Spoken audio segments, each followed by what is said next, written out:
Good to go. I'd like to call to order the October 28th Town Council meeting. If good stand for the Pledge of Allegiance. I pledge allegiance to the flag of the United States of America and to the republic for which it stands, one nation, under God, indivisible, with liberty and justice for all.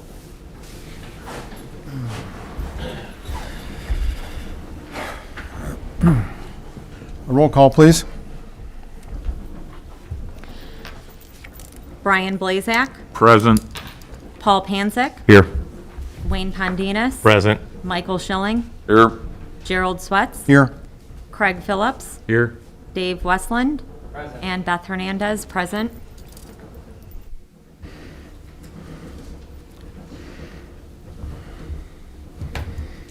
Okay, item number 4 is approval of the minutes. We have a stack of those. June 24th, July 22, August 4th. And on the August 4th, there were a couple of typos that aren't in your corrected version, but they have been corrected on the record minutes. So I look for a motion on these 3 minutes. I'll make a motion to approve the June 24th, the July 22nd, and the August 4th, 2020 meeting minutes as corrected. Thank you, Mike. Do I have support for that? Support. Thank you, Wayne. All in favor signify by saying aye. Aye. Opposed, say nay. That passes 5-0. Item number 5, public comment. Okay.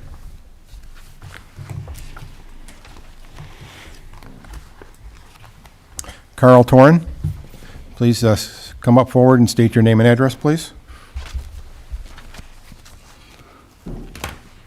My name is Carl Torn. I live at 9495 Julia Drive in Bramblewood. Is that microphone on? Should I take my mask off? Is there, oh, okay. Yeah, just get a little closer to it if you could. There you go. My name is Carl Torn. I live at 9495 Julia Drive in Bramblewood. Mr. President and council members, there's nothing my wife and I enjoy more on a summer evening or a Saturday morning than to take a bicycle ride on a nice trail. We enjoy the physical activity, the social atmosphere, and the fresh air. And as much as we enjoy living in St. John, in order to pursue a ride on a bicycle trail of any moderate distance, we have to load up our cars and drive to another community, actually almost any other community outside of St. John, to ride on a bicycle trail.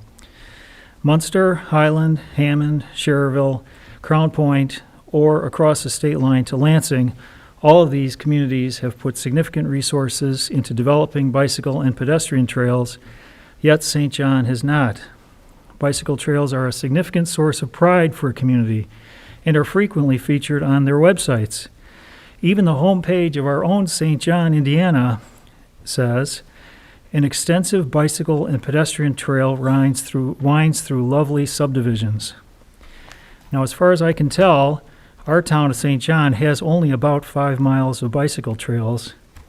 These disconnected trails are great if you happen to live near one, but even then you would have a pretty short bicycle ride. Why is it that our neighboring communities value bicycle trails so highly? Why is it that the state of Indiana values bicycle trails so highly that they're making these grant opportunities available? Why is it that a bicycle trail is rated as one of the top amenities that homebuyers are looking for? I'd like to give you a few reasons. First, trails are a link to the outdoors. A trail is a linear park that beckons you to leave the hustle and bustle of your indoor world behind.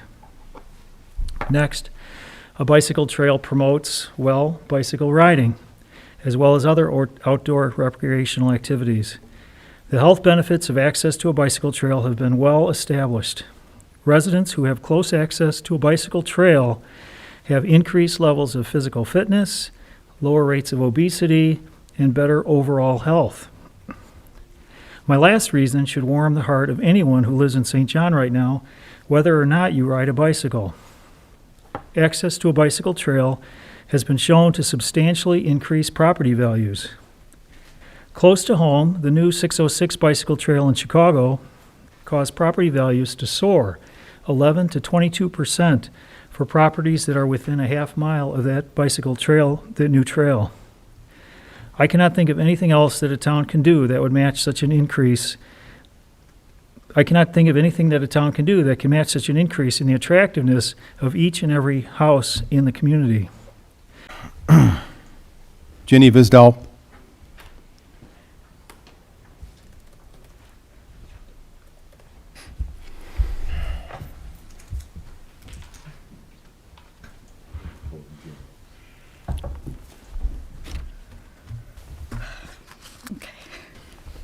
My name is Jenny Visdell. I live at 8173 West 102nd Avenue. I live in the gates of St. John, which I like to call the recreation desert.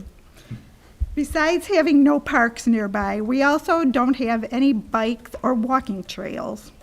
We are bounded by Klein Avenue, Joliet Avenue, 231, and Parrish, which are all busy thoroughfares with 40-mile-an-hour speed limits, certainly not safe for riding bikes or walking. In this strange time we live in, with the virus shutting down gyms and entertainment, more people are seeking recreation outside in their neighborhoods.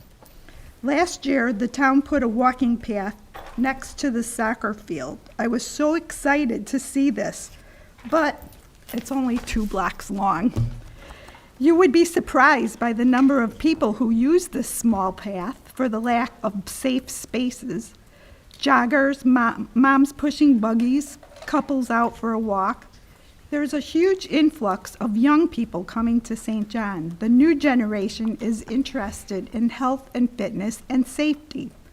Some of us older folks like to ride bikes too. So we have a lot of land underneath the NIPSCO power lines, which would be perfect to put an extended path that would connect to other paths in surrounding areas. There's a great need of recreation in the gates. If you're not convinced, stop by and ask some of the residents, as I have. I've seen some people who don't even live in St. John chiming in on what we need and don't need. They would prefer that the money is saved for some other reason. They obviously don't have a concern for the health and fitness and safety for the people in the gates or all of St. John. We are not demanding, we are asking nicely that those of us who live on the east side of town are not ignored. Thank you. Thank you. I think that's in part of the 5-year plan for the park department to do. And they're going to try and possibly put a skate park in over in that area where the soccer fields are. So it just takes time to plan all that. It's just not going to happen overnight. And I think the developer for the Gate East is planning trails to come into that area. So that's just to keep you up to date. But thank you for coming here. Thank you. Terry Nelman.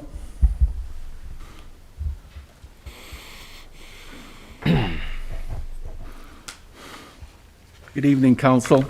May I pull this down up here? Sure. Good, thank you. It's easier to talk, easier to breathe. My name is Terry Nelleman. Our current address is 9500 West 103rd Place. The reason why I'm here again is for the 3rd time. 2 times before I did provide the council with an excessive amount of documents in regards to the harboring of these, the harboring of these dangerous homes within the homeowners association, that the association, the Gates of St. John Homeowners Association has full knowledge of, and they've had a knowledge of it since they had brought me into court a long time ago. I provided you with a table of contents. You gave me the courtesy to give you that table of contents on all those documents. It's very, very serious. These documents, as I stated to you, I did my best to try and keep it short, and I want to keep it brief as I can within these 3 minutes, and I understand and I cherish that time, and I'll do my best with these 3 minutes. But you've got property transfers coming up, and property transfers that have been in the Cypress Gates. And I believe the city council should take a look at these property transfers of the people that have been coming and going. These homes are dangerous. My home, which I've stated a little bit in the past, I want to tell you is the poster child of Lennar's dangerous homes that they're building. Please take this seriously. I know I've come to you 2 times before. I hate to repeat myself over and over again, but these people in our community in Cypress Gates that Lennar is building these homes also took over Cal Atlantic Builders. So they purchased Cal Atlantic Builders other vacant lots that within the gates of St. John. Again,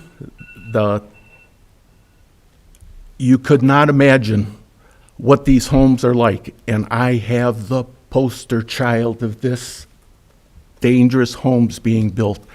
The homeowners association has knowledge of it. They have been harboring it since they took me to court, which is fine. No problem. Sorry for the time. I just want you to wrap up. You don't have to stop immediately. I'd just like you to wrap up if you could. Okay, not a problem. There's a couple things I'd just like to say here real quick, and I'll try and make it fast. In politics, please listen. In politics, we had the Watergate. In football, we had Deflategate. In transportation, we had Bridgegate. Please don't make the gates of St. John Fategate. This has got to be taken care of. The harboring of these homes is just dangerous. The people that are in this new subdivision, they're young. They got children. They can't afford these kind of problems, and Lennar is not fixing them. They're not fixing them. I will close with one other thing, and that will be, I promised you that I would give you a full deposition. I understand that you have to go by your attorney. I understand that. I respect that 100%. I'll never hold that against you. But you have to please protect the homeowners of the gates of St. John. Please don't make it the fates of St. John. Thank you, and I hope we can get something taken care of with these dangerous homes by Lennar, harbored by the Gates of St. John Homeowners Association. Thank you, sir. Thank you for your time. Thank you, sir. Thank you.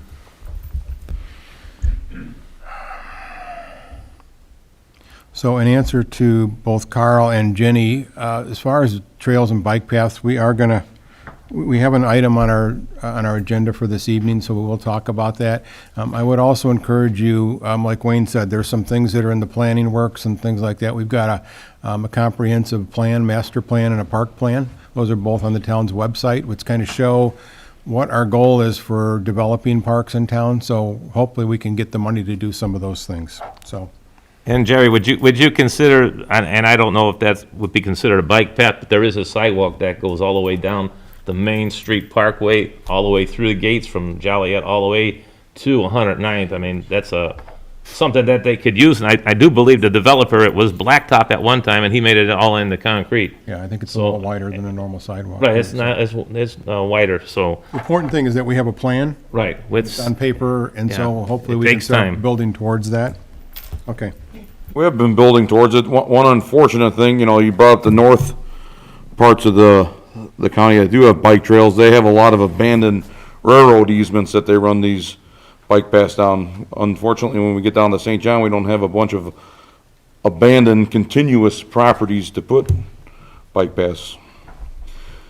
All right. For that reason, we have to wait to try and get an accomplishment for a bike trail put in, since we have no ownership of the property and no developers come forward to say, I'd like to develop this property. And so therefore, you just can't go put a bike trail in because it suits you. And the problem is, the undeveloped property happens to be in the wrong place. So Craig and I were working yesterday on a bike trail grant to try and get money into the town.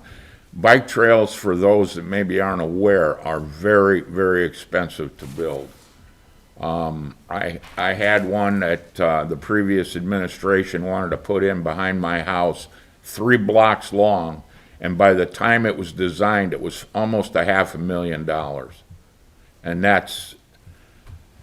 we're trying to protect everybody's taxes, to turn around and just spend $500,000 for no particular, yes, everybody would love to have it, but I don't want you to have to be paying another $100 a year in your taxes to help pay for a $500,000 bike trail.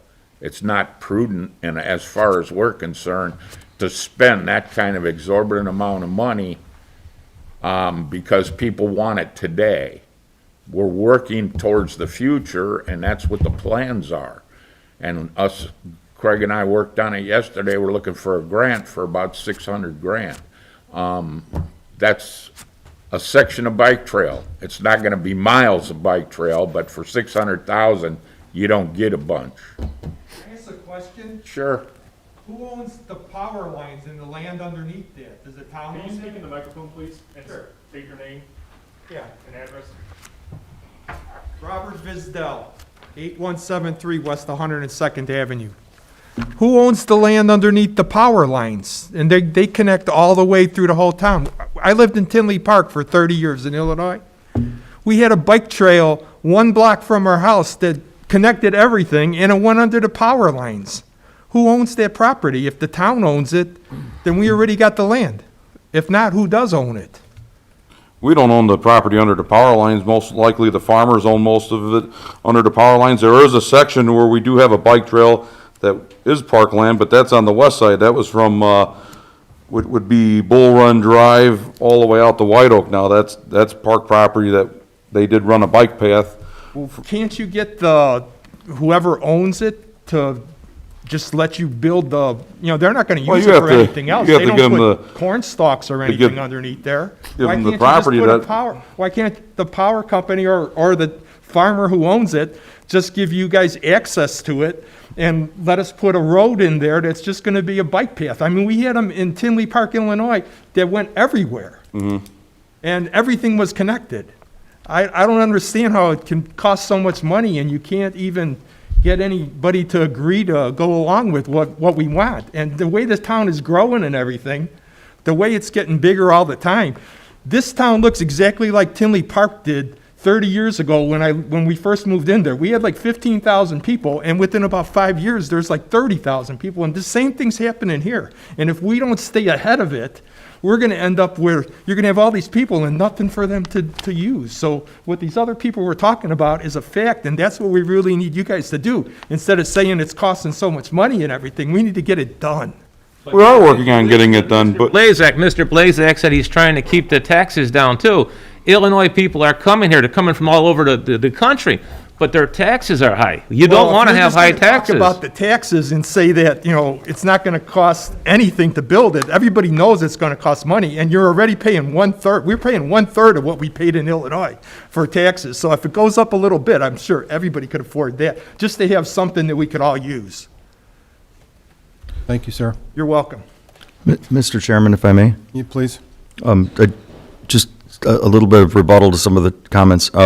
So just to clarify, there's some positive things on the horizon. So number one, we just applied for a grant from Northwest Indiana Regional Planning Commission that the 600,000 figure would be our match to a works in the amount of over $2 million that would be federally funded.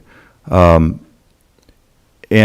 that work would actually provide 3 connections in town that would literally connect our town from east to west.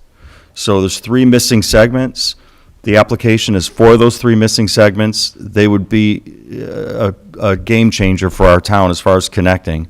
The centerpiece of those connections we've already installed, and that was the 96th Place Road extension. When we took over that project beginning of the year, we added an 8-foot path that runs from Joliet on the east to Kyleman on the west. That path was not going to be there, and in January, we added it back in. So that's the center of town. It's going to get you across 41. The 3 links there are proposed are on both ends of town to connect everything, so you'll be able to go from the gates all the way to Heartland Park, if that NERC grant is approved, let's hope. So we're going to keep trying to go for those grants. It's been 20 years since our town has tried, so those are ways we can get those paths installed without raising taxes. So that's a great thing.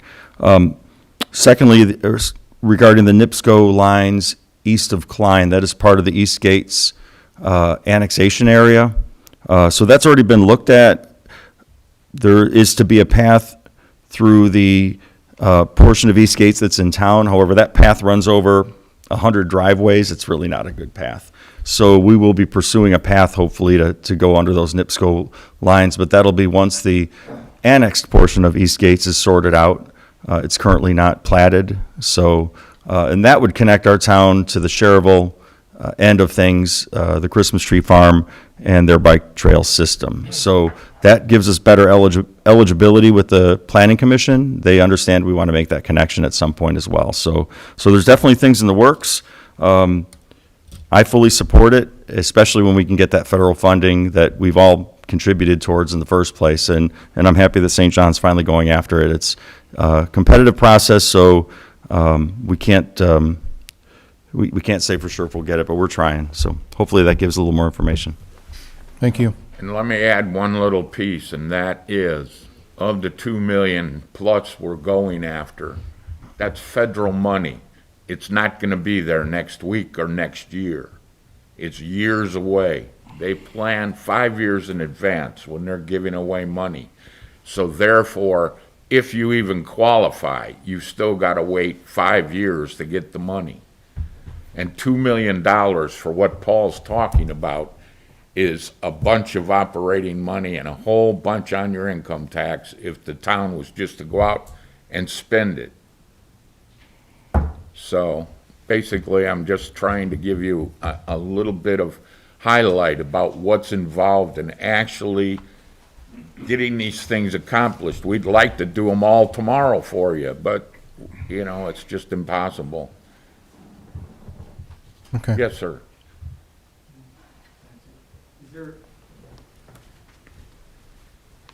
Thank you for all your work with all this. It sounds really positive. Is there anything that an average citizen like I can do to promote this idea and kind of move it along? I understand there's steps that have to be taken, but is there anything that we can do in terms of advocacy or promotion of this whole prospect? I'd say you're doing it now. That's the best you can do, is what you're trying to accomplish. And all we can do is go out and apply for all the money that's out there that's totally available. And it's quite a complicated process. The government does not make it easy to get money. And believe me, Craig and I spent almost 3 hours yesterday going over the forms that you have to fill out just to get $2 million. So. Okay. I think before we move on, there was an email correspondence? Yes, we have quite a few. Okay. Okay, the first was received from Genevieve Ybarra. She says, hope this email arrives to find you well. I am writing to request a change to the trick-or-treating time on Saturday, 10/31. It will be a nice sunny day, and it would be awesome if we can have the kids out while it's still nice and sunny outside versus dark and cold. Please consider changing the time to 1 to 5 or 2 to 5 or even 2 to 6 or 3 to 6. This way, some will have a sunny day and some will have a dark time as well. It starts to get dark after 5 p.m. and it's hard to have my 3-year-old out in the dark and cold. Thank you for your kind consideration. Our second one is from Danielle. I don't have a last name. I was told to email you a question to ask at the town meeting. Is it possible to change Halloween hours since it will be nice out for the little ones? Won't be dark either, and it's even on a Saturday. Let them enjoy earlier or longer hours. COVID has kept them in for long enough, so let them enjoy this whole day. It would be great. Thanks, Danielle.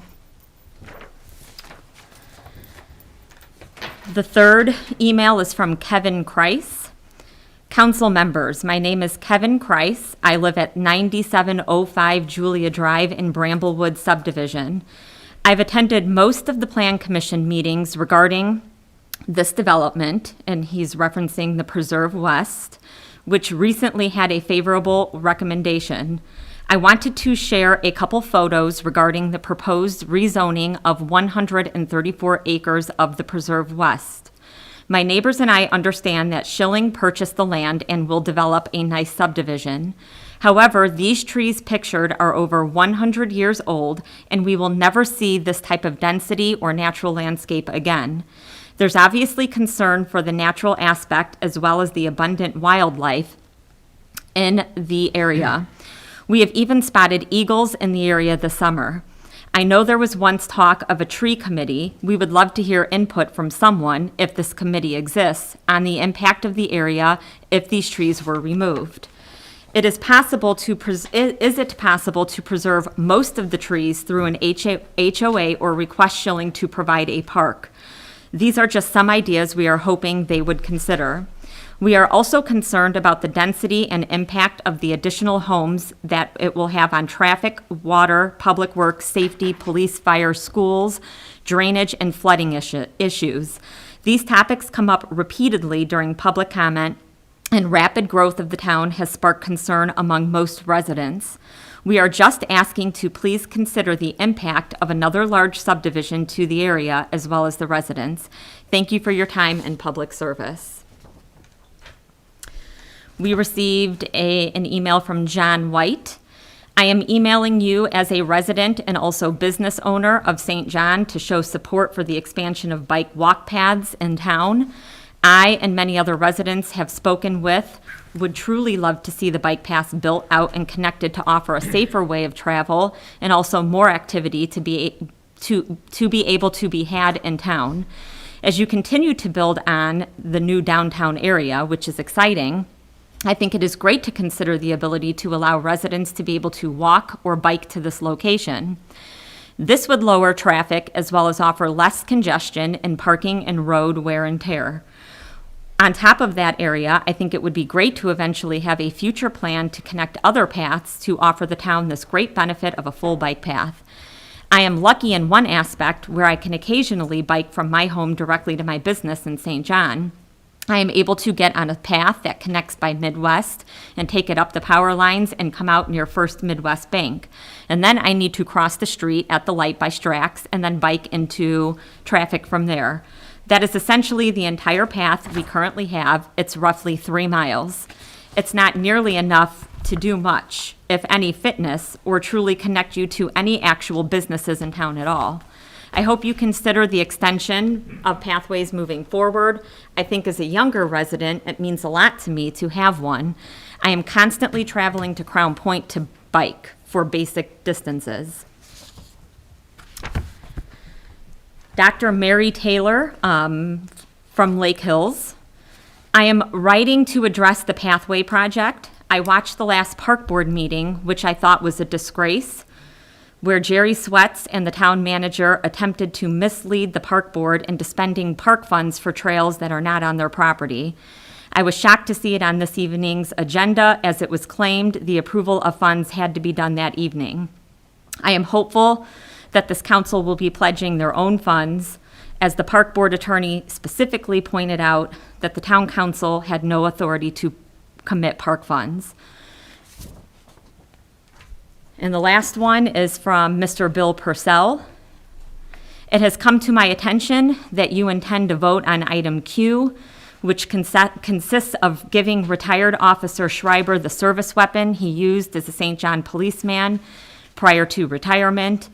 It is my further understanding this weapon was paid for with town funds. The problem encountered here is information indicates Officer Schreiber may have been forced into retirement due in part to his involvement in a fatal shooting, and this weapon in question may have been involved in that shooting. If any part of this is true, it hardly makes sense to give this officer the present of the gun used to shoot at, or kill someone. Seems more appropriate to place a weapon costing several $100s back into service in lieu of destroying it outright. I urge you to consider the facts carefully in this instance and vote against giving the weapon to the retired officer. St. John hardly needs to be known as the town that rewards a death. And then I'd like to just submit my own brief public comment. Beth Hernandez, 10538 Bridlewood Street. And I have to piggyback off of the Visdels a bit. Obviously, I'm a resident of the Gates of St. John, which is the east side of town, and I just would like to see some forward planning on the deficiencies on our side of town. It seems we spend a lot on the west side.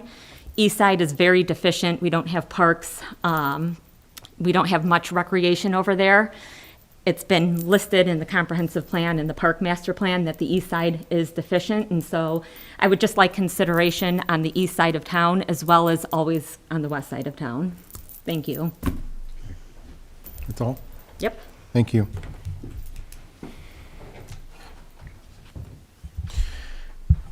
Any comments on any of that? Okay. Yeah, the one comment, I'm sorry, regarding the tree board, we would be happy to accept any applications. We are still awaiting enough applicants to be able to appoint that board. So, if anyone in the public is interested in civic involvement and would like to give a little of their time to the town, please put in an application for the tree board. Thank you. I'd like to make a comment too, Paul. That lady that was talking about the new development for Schilling, I think when Schilling did the development across the street from Prairie West, they took a lot of concern as to what they were going to take out and trees they were going to cut. So I don't know how that's all going to work where that 134 acres is, but I think they're going to take their time and look at that stuff. I don't think they're just going to cut down trees. I think they'll work around that if they have to. So I just wanted to say that to that lady that made that comment.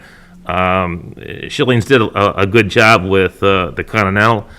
You go in there and they didn't cut down a lot of trees, and what they ground up, they made a trail out of. So I think they're doing a good job with that. They even brought in special people. Hey, what goes here? What can we keep? And they spent a lot of money doing it. So I just wanted to bring that out to everybody. Thank you.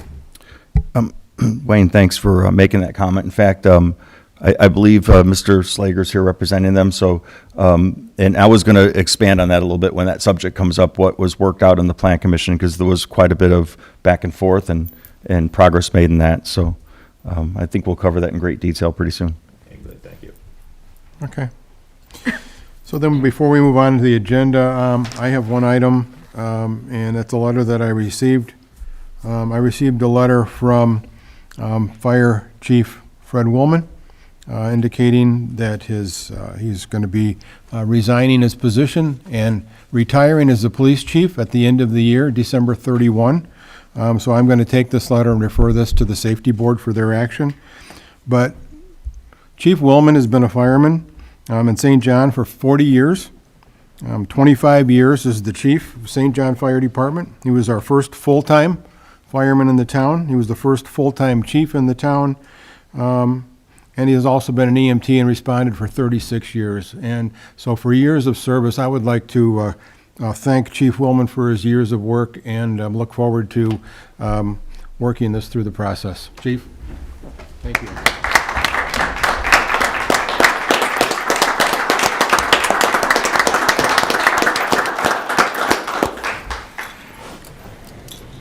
And Chief, I asked you and I asked Chief Flores to be here this evening, so thank you for that.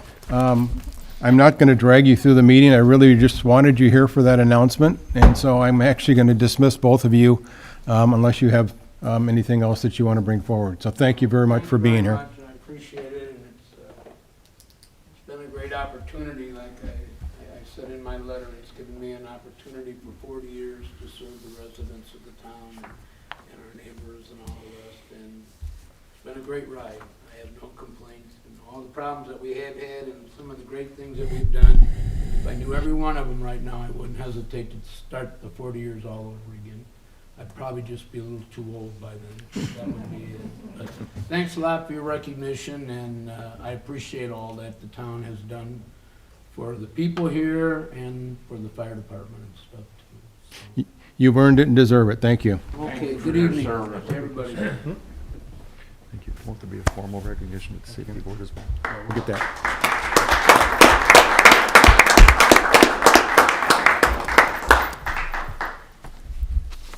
Okay. Let's see Flora, Steve's back here. I didn't see him sitting back. Yeah, he's back there.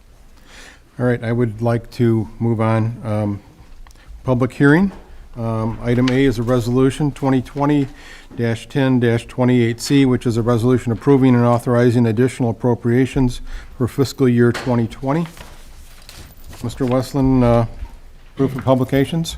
The proofs of publication are in order and compliant with Indiana law. Okay. Opening remarks? Beth? Oh, sure. If you'd like, would you like me to go through the additional appropriations quickly prior to opening the floor to comment? Actually, is there anybody that has signed up for public comment there? There is not. There is not. Okay, so if you could maybe just highlight? I'll go quickly. Thank you. So there are several requests for additional appropriation, and I'll give a brief definition of an additional appropriation. It just means that we're going to, the council will allow spending of additional funds for the remainder of the year. So the first fund that we're asking for more money to spend from is cable TV in the amount of $100,000. This is to cover overages due to various project needs, plus contingency for unexpected expenditures for the remainder of the year. This is a big one, the Local Road and Bridge Fund. Basically, we're looking for an additional appropriation of $1,819,504.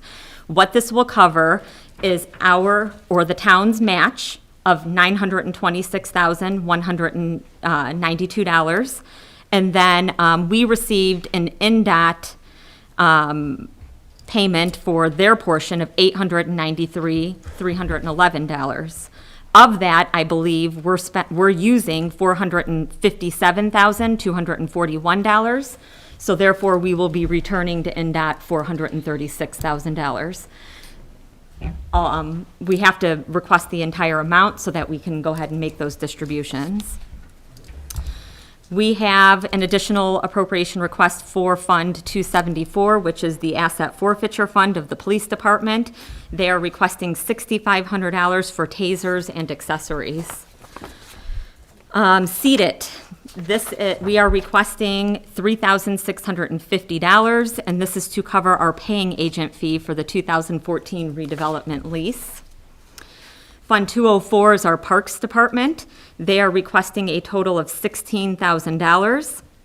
This is due to mainly the storm that came through on August 10th.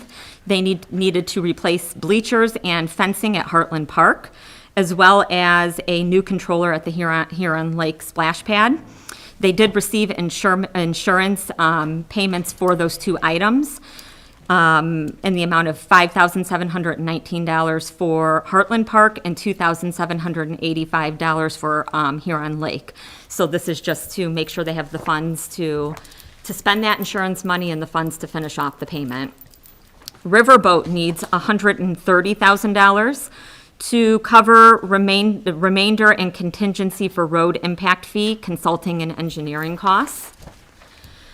The general fund, 101, for the fire department, they need $120,000. This is to pay out for separation of employment and their overtime.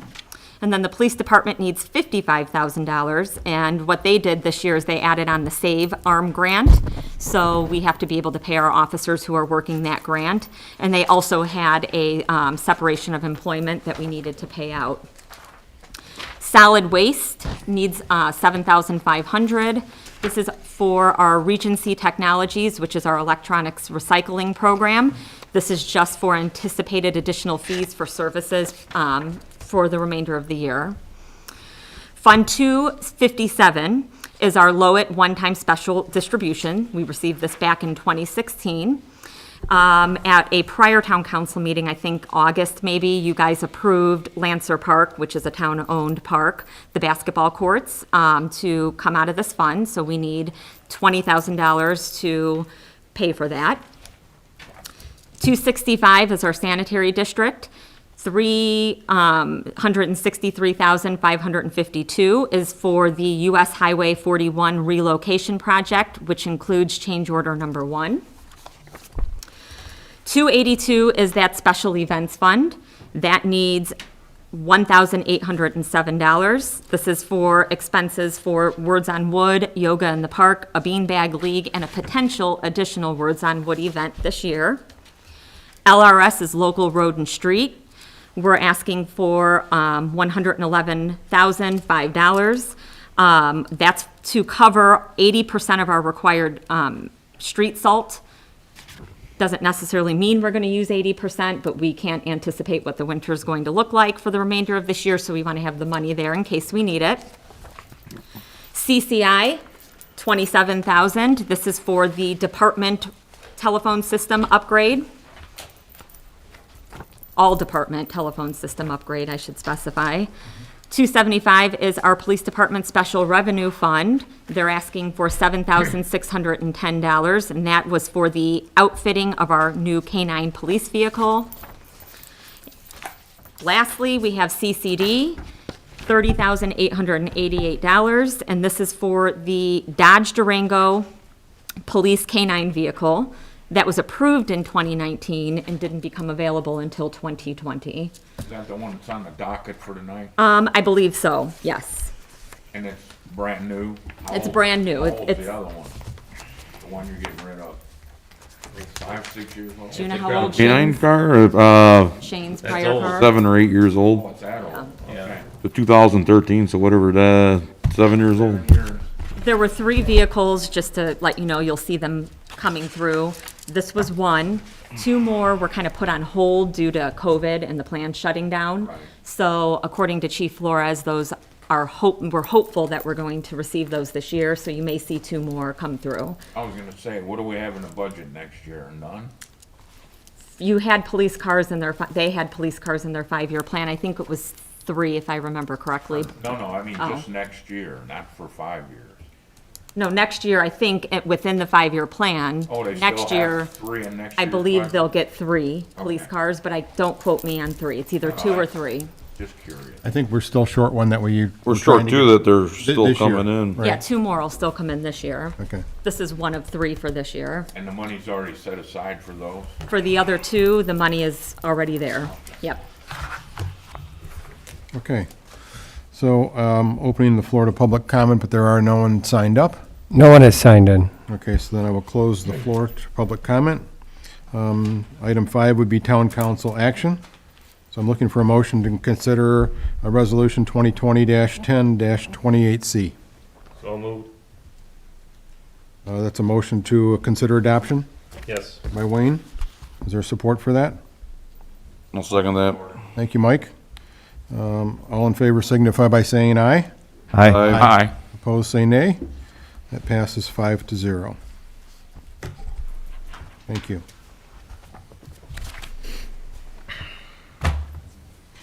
Okay, item 7A, new business. This is ordinance 1714, A, B, and C, so we'll take them one at a time. Item A, which is the municipal budget. We acted on this last month, and so now it's up for adoption. And I'd like to make a comment with Beth and make sure that the $5,796.38 that was gonna be, coming to me as a raise is taken off out of that 2021 budget. That is correct. I made the change on our Form 1 on October 7th. You'll notice the change in the adopted column.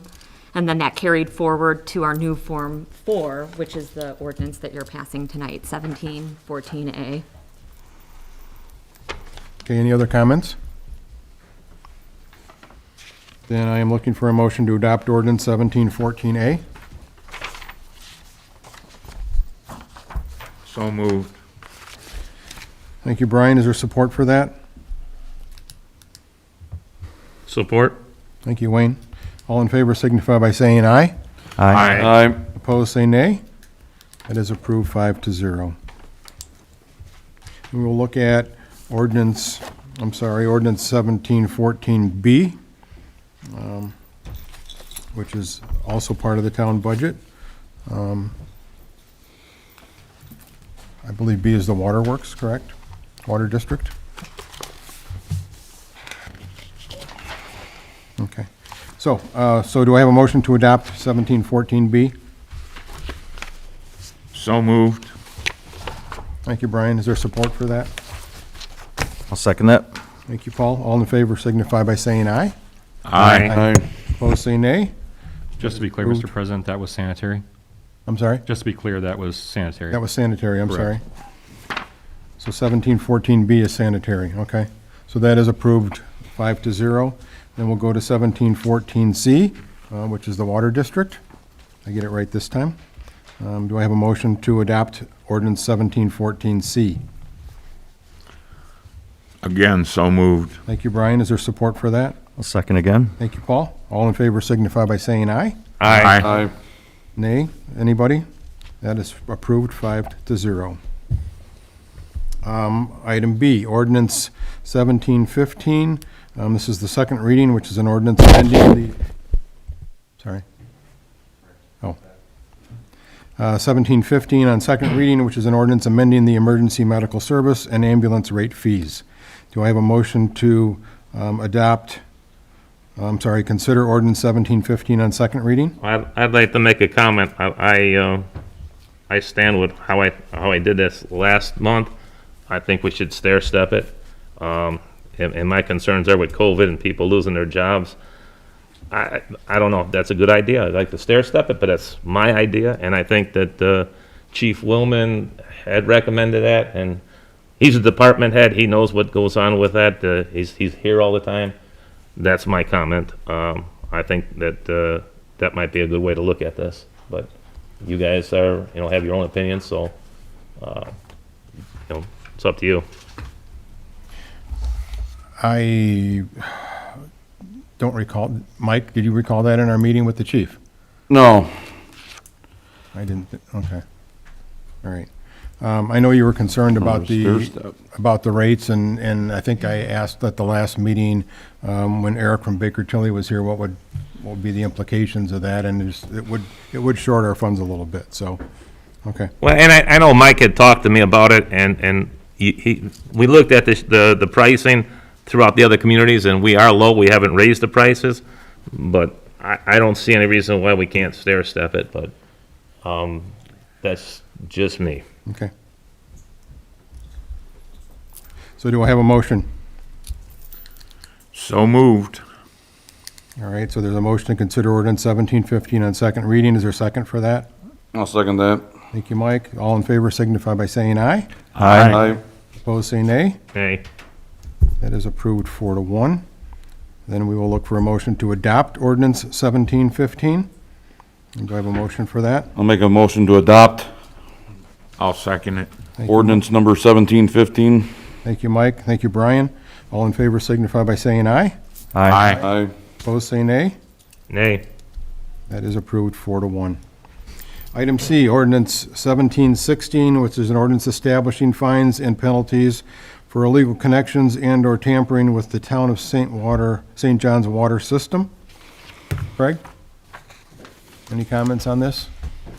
Just one out of curiosity, Wayne, what's the fine or Beth? What's new fine can gonna fill be you in. versus what the old one was? Yep. Oh, do you want it or me? Well, I think State Board of Accounts, we're doing their audit, and they decided that $250 was what we could charge. Okay, And that's why it's set up this way, because anything over that was not recommended. So this is $250.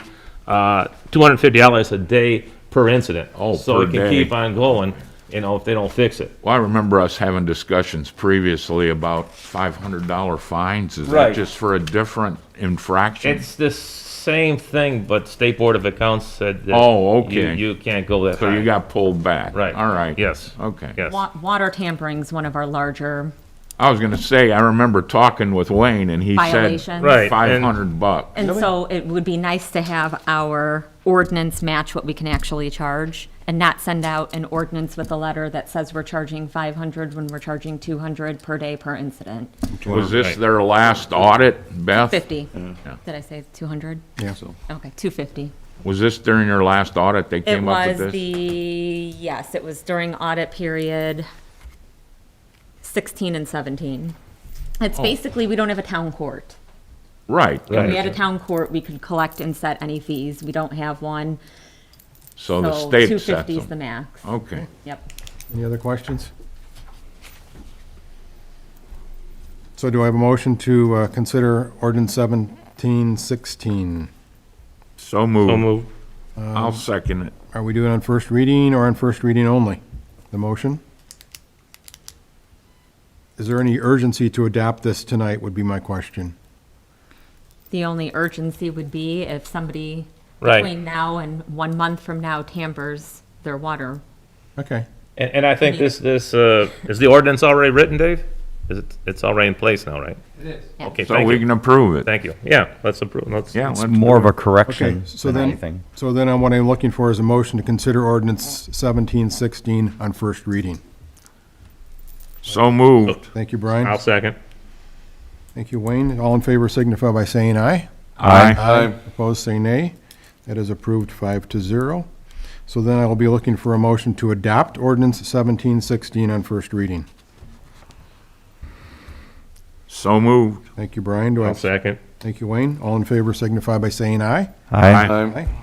Opposed, say nay. That is approved 5-0. Okay. Item D, ordinance 1717, which is an ordinance approving a temporary loan from the Water Works District to the Sanitary District in the amount not to exceed $2,500,000. Any explanation needed? I'll give a brief one. Okay. So this relates back to the lift station project that we did in 2016. The Board of Water Works loaned our sewage works $2.5 million in 2016. So the sewage works now, by May 25th, 2021, owes $2.5 million back to the water district. We never set up a repayment plan, and so to come up with $2.5 million in the matter of a couple months isn't really going to happen. So basically, what the Water Works Board decided to do by resolution at its last meeting is to reloan the sewer works back the $2.5 million, and now the sewer works has a repayment plan of $500,000 per year over the next 5 years. The ultimate goal is to make both the sewage works and water works financially independent of each other. Right. Once this is done. Okay. And we will be working on sorting out those utilities shortly. Right. That's going to be our next Has, big action item, is to get the utilities self-sustaining and Right. solvent. has Eric come up with the numbers yet? As far as where we're going this year with the water and sewer? What he presented when he came to the, The last meeting Yeah, the last month? August- That's it? Oh, okay. All right, I was just curious if he had any follow-up that came along with the meeting last month. unfortunately, I think the ball's now in your court. He gave us his recommendations. Right. We gotta, So I think he from there. included knowing that this was going to happen as part of what it was going to take to make both of these utilities. Correct. That is Solvent. correct. Mr. Blazek, part of what's underway as well is a few different engineering studies regarding water mains that need to be replaced, water mains that need to be extended, the SCADA system installation. All these different factors are kind of being poured into the soup bowl and mixed Yep, up, so we'll yep. be able to get some solid figures. So that stuff's being worked on, Okay. so that we can actually have reliable numbers when we Can we Those consider two this? studies that you're referencing will be going to the water and sewer, I'm sorry, the water board and the sanitary board at their next meeting for Right. consideration to get that started. So it shouldn't be long before we have some solid numbers and estimates to understand where we stand, Before the end of the year. possibly. This will probably be something I would imagine we'll be addressing early next year as a project to get Probably through. not, yeah, okay. All right, so at this point, then, we're still looking for a motion to consider ordinance 1717, which is basically approving loaning that, allowing the waterworks to borrow the money from the sanitary district, not to exceed 2.5 million. Do I have a motion?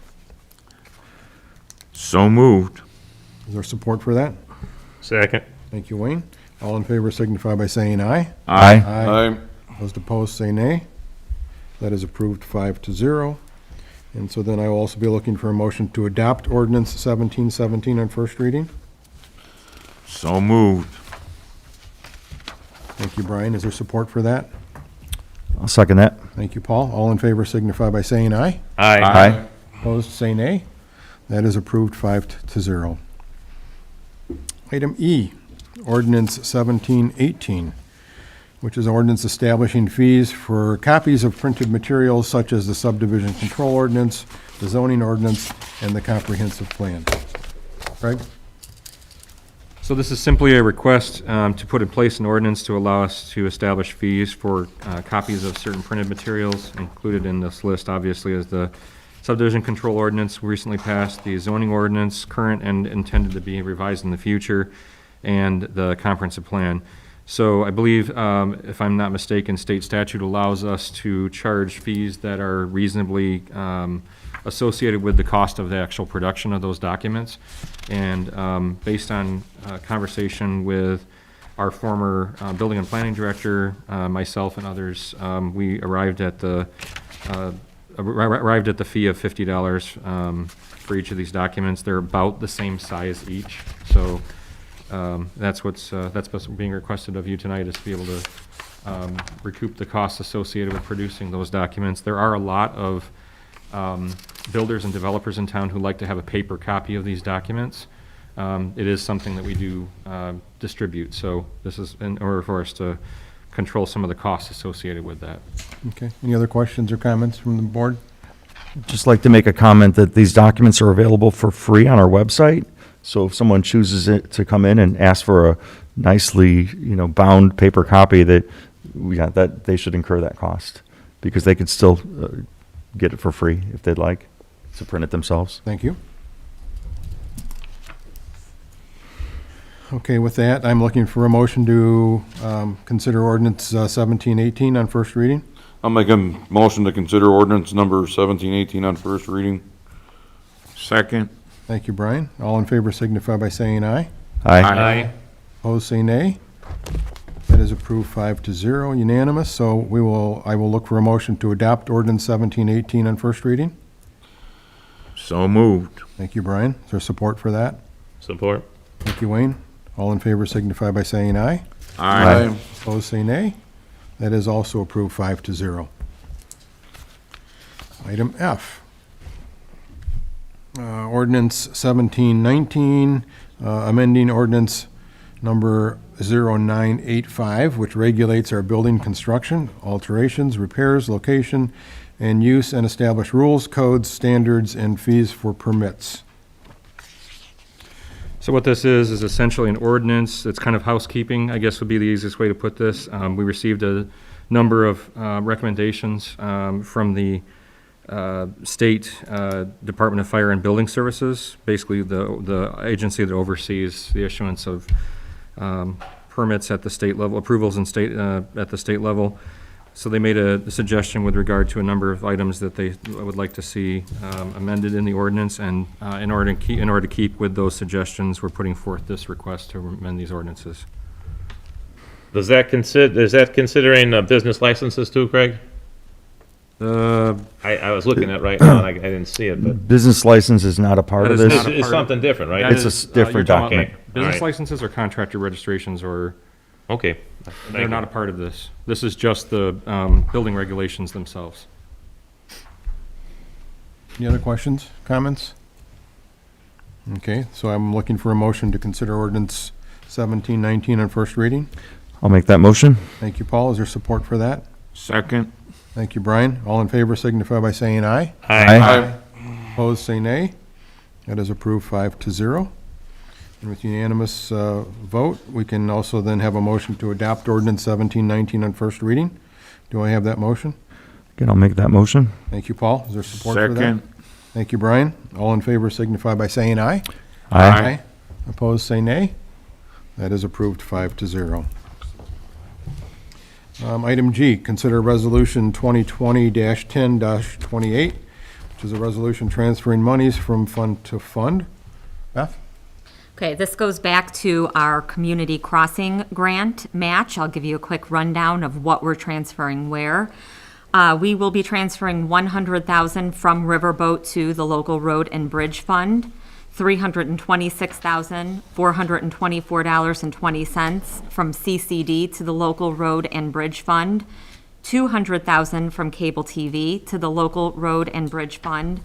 And just so you're aware, that doesn't meet our total match. We're holding off on doing any transfer from our MVH restricted because we've seen a somewhat substantial decrease in our gas tax revenue. And so our initial estimates of revenue are higher than what I think we're actually going to see.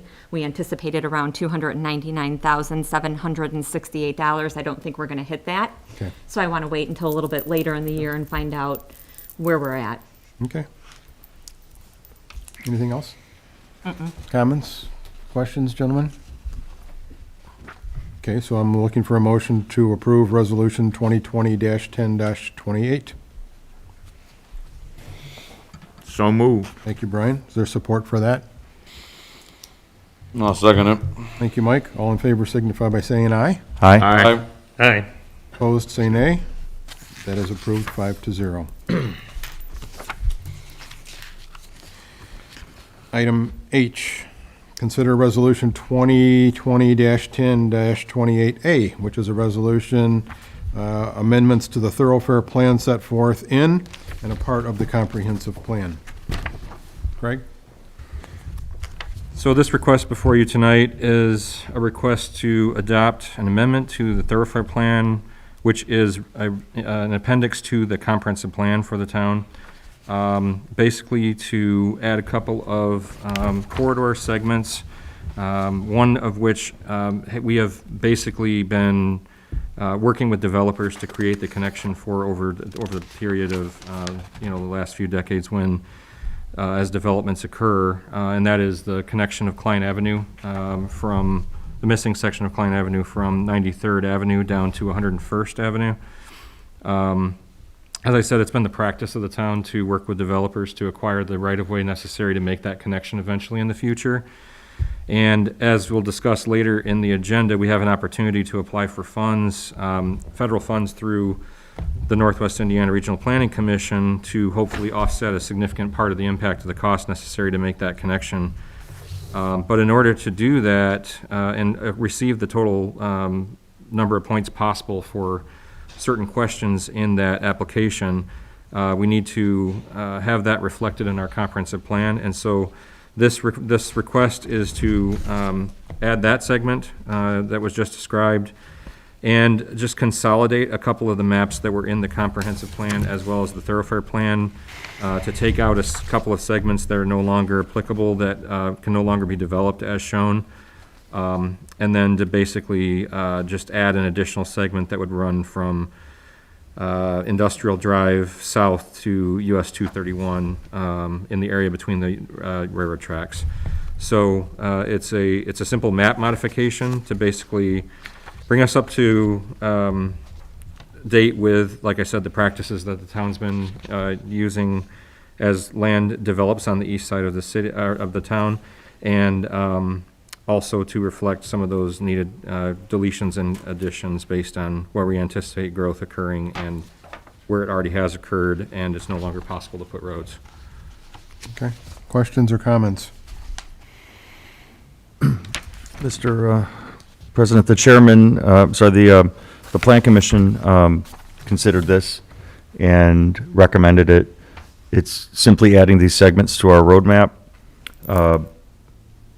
Once we do that, as those lands are developed, the landowners must give us that right-of-way. We had already been working that on Klein. We'd acquired some right-of-way, however, it wasn't on our thoroughfare plan. It really should have been from the get-go. So anyway, it was recommended from the Plan Commission. They gave it a green light. They reviewed it carefully, and now it's before us for approval. So, correct me, so it got a green light from the Plan Commission, or it actually was approved and comes with a positive recommendation from the Plan Commission? It's a recommendation for us to adopt it into the Okay. comprehensive plan, sure. Thank you.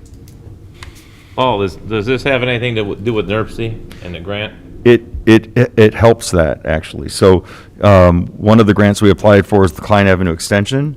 So we need our comprehensive plan to reflect that we want that road to be there someday. So it wasn't on our plan. It should have been. We've actually been pursuing it as a town, but it had never made it on the map. So we had to put it on the map as it should be. So that helps us with the grant as well, but either way, it should be on there. It's the right thing to do. It's kind of funny because it is on the NERC plan, it's just not on St. John's plan. In the town, we had Walden Clearing come in and we had them give us right-of-way for Klein, and even Grouse Point gave us right-of-way for Klein, but yet it wasn't on the map. It should have been put on the map 5 years ago, and it wasn't, so. In addition to that, as Councilman Swets just mentioned, it is listed as one of the, I believe it's the top 20 corridors, missing segments for improvements that need to be made in Northwest Indiana on the regional corridors plan for NERC as Right. well. And this is for what? For driving Klein Avenue all the way through the, It would, It would connect. it's basically putting it on our comprehensive plan, which is our guiding document, to say we would like this to connect. so is this more of a county plan than a town plan? Oh, no, it's a town plan. This is a. Town plan, 'cause- Yeah, the town Okay. comprehensive plan is the Plan Commission has oversight with that. We last updated our comprehensive plan in 2016, and within that, we have a thoroughfare plan, which states all the roads we'd like to connect someday. Klein is one example. There's other things on that thoroughfare plan. They show little connection points that our engineers, first group, Denny Cobb, came up with, the roads we should try to connect in town to make things work smoother. So I'm surprised, honestly, that should have been on there in 2016, because we have been acting as if we want that road to go through. We just never officially put it on the thoroughfare plan as it should have been. I see Denny Cobb is here, That should so have if we been on have, the plan in 2000 when we annexed those properties in 25 years ago. any other questions or comments? It just seems that we're gonna be asking for a lot of money. Well, Well, we're not asking for money on this one, this is just putting it in the plan. So let me explain a little bit more. So by having a line on that thoroughfare plan, so forget about NERC or even installing a road. If the line's on the map and a developer wants to develop a subdivision, once we have that line on the map, we can say, hold on, you need to give us right-of-way for that. Okay. Even if we don't spend a dime, they gotta now give us the right-of-way because it's on that map. So that's what this portion does. Regardless of whether we try to put it in or not, it enables that, it preserves that land for that road connection to be made. Does that help? A little bit. Okay. One thing that helps is, okay, I'll bring this back to town of Dyer, okay? Over 20 years, you see Sheffield from 81st going into the old part of Hart Street, okay? Right. Everything that came in for 30 years, as those developments came in, there was land deeded to the town for Hart Street to be 4 lanes like it is now. So, and I watched that as I grew up in Dyer. You had it here, but over 30 years, all those segments connected, and now you have a shot from 81st all the way north to 30. Now, it took 30 years to do it, but they had it in their master plan, and as those subdivisions all came in, the property was set aside. That's what this does. It's a plan, Wayne. Yeah, but there's a lot of plans that we got planned on coming up, and it's gonna involve some money. That'll be discussed in another agenda item here, I think, but we definitely want it on the, on the That's plan, coming just to set aside the land. This has nothing to do with the NERC project. This is just the comprehensive plan of the town. Right. All right. Okay, do I have a motion to approve Resolution 2020-10-28A? So moved. To approve it? Okay. Thank you, Mike, to support. Brian? Yes. Okay, all in favor signify by saying aye. Aye. Aye. Opposed, say nay. It is approved 5-0. Item I, consider Resolution 2020-10-28B, which provides for reimbursement of public health and safety, public health and public safety payroll costs with the CARES Act funding. Craig, any comments? What this is simply the opportunity for the town to enroll in the program. There's a certain pot of money that's been made available to the town of St. John as part of the CARES Act that we're eligible to request reimbursement for public safety payroll costs, public health and public safety payroll costs. And what this does is it simply allows us to submit those reimbursements. So the town council needs to take action approving the resolution that would allow us to enroll in that. All right, The paperwork has already been submitted to the state. That's also required to be accompanied by this, but until they also receive the resolution, we're not fully enrolled in that program. and as you gentlemen have requested, the money claimed will be receipted into the general fund. That's Section 3. So do I have a motion to approve Resolution 2020-10-28B? So moved. Thank you, Brian. Is there support for that? I'll second that. Thank you, Mike. All in favor signify by saying aye. Aye. Aye. Opposed, say nay. That is approved, 5-0. Item J, Resolution 2020-10-28D, which is a resolution abolishing dormant funds and transferring the remaining balances to other identified funds. Beth? We've identified a total of 24 dormant funds. This resolution simply allows my office to abolish the funds and then appropriately transfer any remaining balances to corresponding funds, which are outlined in the resolution. Are they just renames, Beth, basically? It's not really a rename, it's deleting an unused fund. and just Expired. Yeah, Yeah. it's just, we haven't used them in so long, and so they're kind of hanging out there with, most of them have rather small balances, at least the ones that we're depositing into the general fund. Like one has $1.31. It's gonna help clean up their It ledger. just cleans up the ledger. Okay. Any other questions or comments? Okay, do I have a motion to approve Resolution 2020-10-28D? So moved. Thank you, Brian. Is there support for that? Support. Thank you, Wayne. All in favor signify by saying aye. Aye. Opposed, say nay. That is approved 5-0. Item K, to consider a contract with Baker Tilly for the proposed financial services for the general obligation bond of 2020. Beth? Yes, Mr. President, I would like, first, it's not really proposed financial services, they're actually services rendered. Right.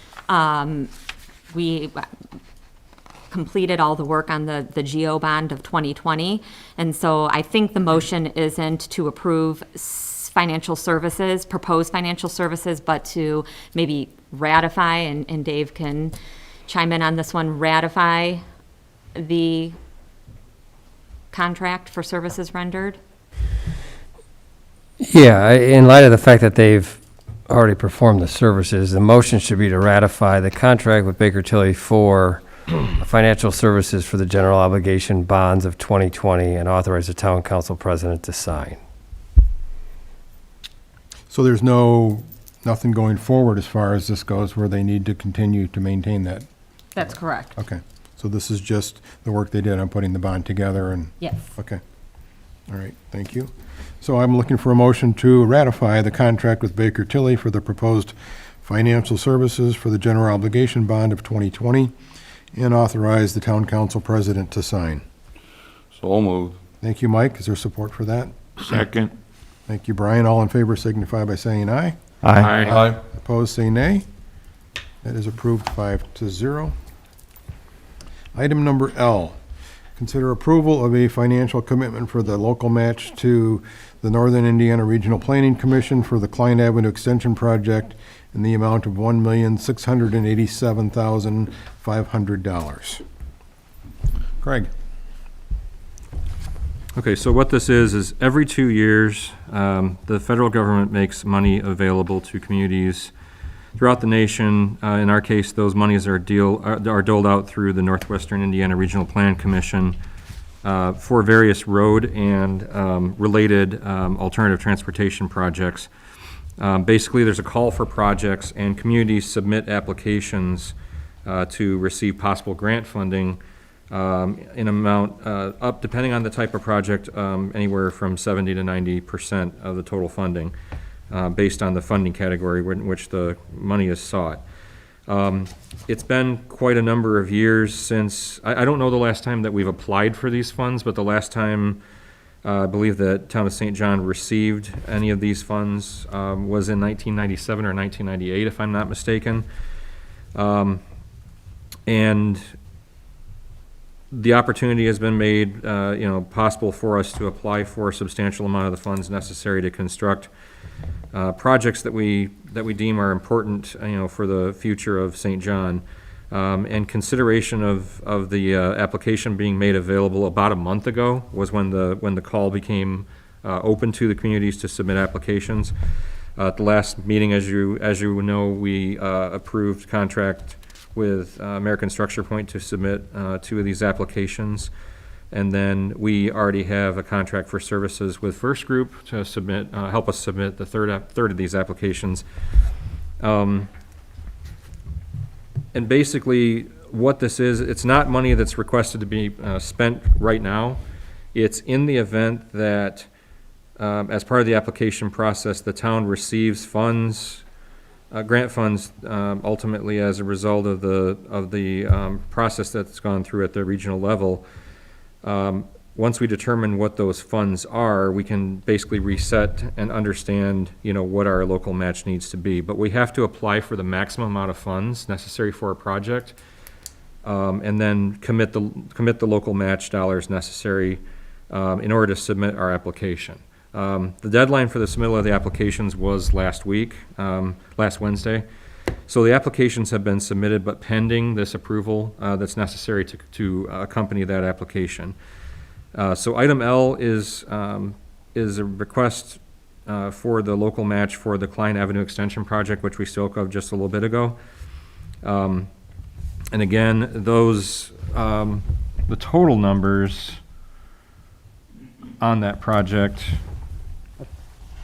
the total estimated cost of construction for that connection is just over $8.4 million.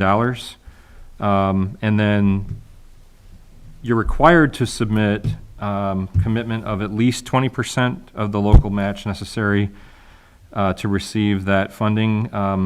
So it's an 80-20 match on its face, but in reality, it's necessary for communities to provide for what is called overmatch, to go above and beyond that 20%, in order for your project to be considered competitive as part of the process. And so what most communities do, and what we're suggesting that we also do, is commit to 30% match, because our project, there are certain categories of scoring that our project cannot comply with, or that we don't receive any score for, because that's just the situation with our community. For example, a lot of the communities in the northern parts of the 3 counties, Lake Porter and LaPorte counties, qualify for some points such as what's called environmental justice points, which are typically located in low-income areas and communities. And so it's necessary for us to commit overmatch in order for our project to be considered competitive. And so, again, we're not asking for a commitment of the dollars in terms of actually spending these today.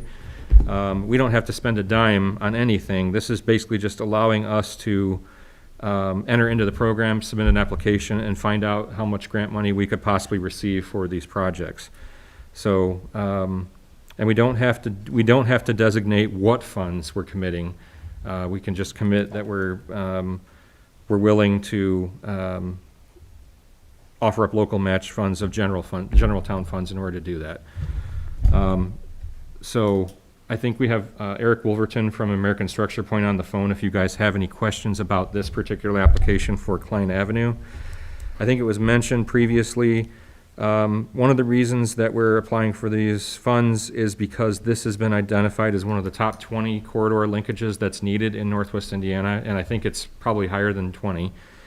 I'm not sure if in that document those are listed by level of importance or if they're just individual segments, but it is listed as one of the top 20 in the region that needs to be done because they anticipate that as the region continues to grow, that roadway segment will become necessary in order to handle the impact on local roadways, which, as you know, currently that's being shouldered largely by Blaine, as far as the traffic north-south through that portion of the town and the region.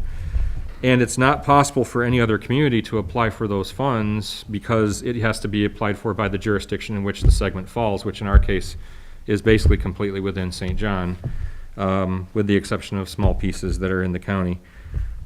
So I'm happy to answer whatever questions you have about this application. Eric is on the phone, like I said, and he can help answer any questions about the application as well.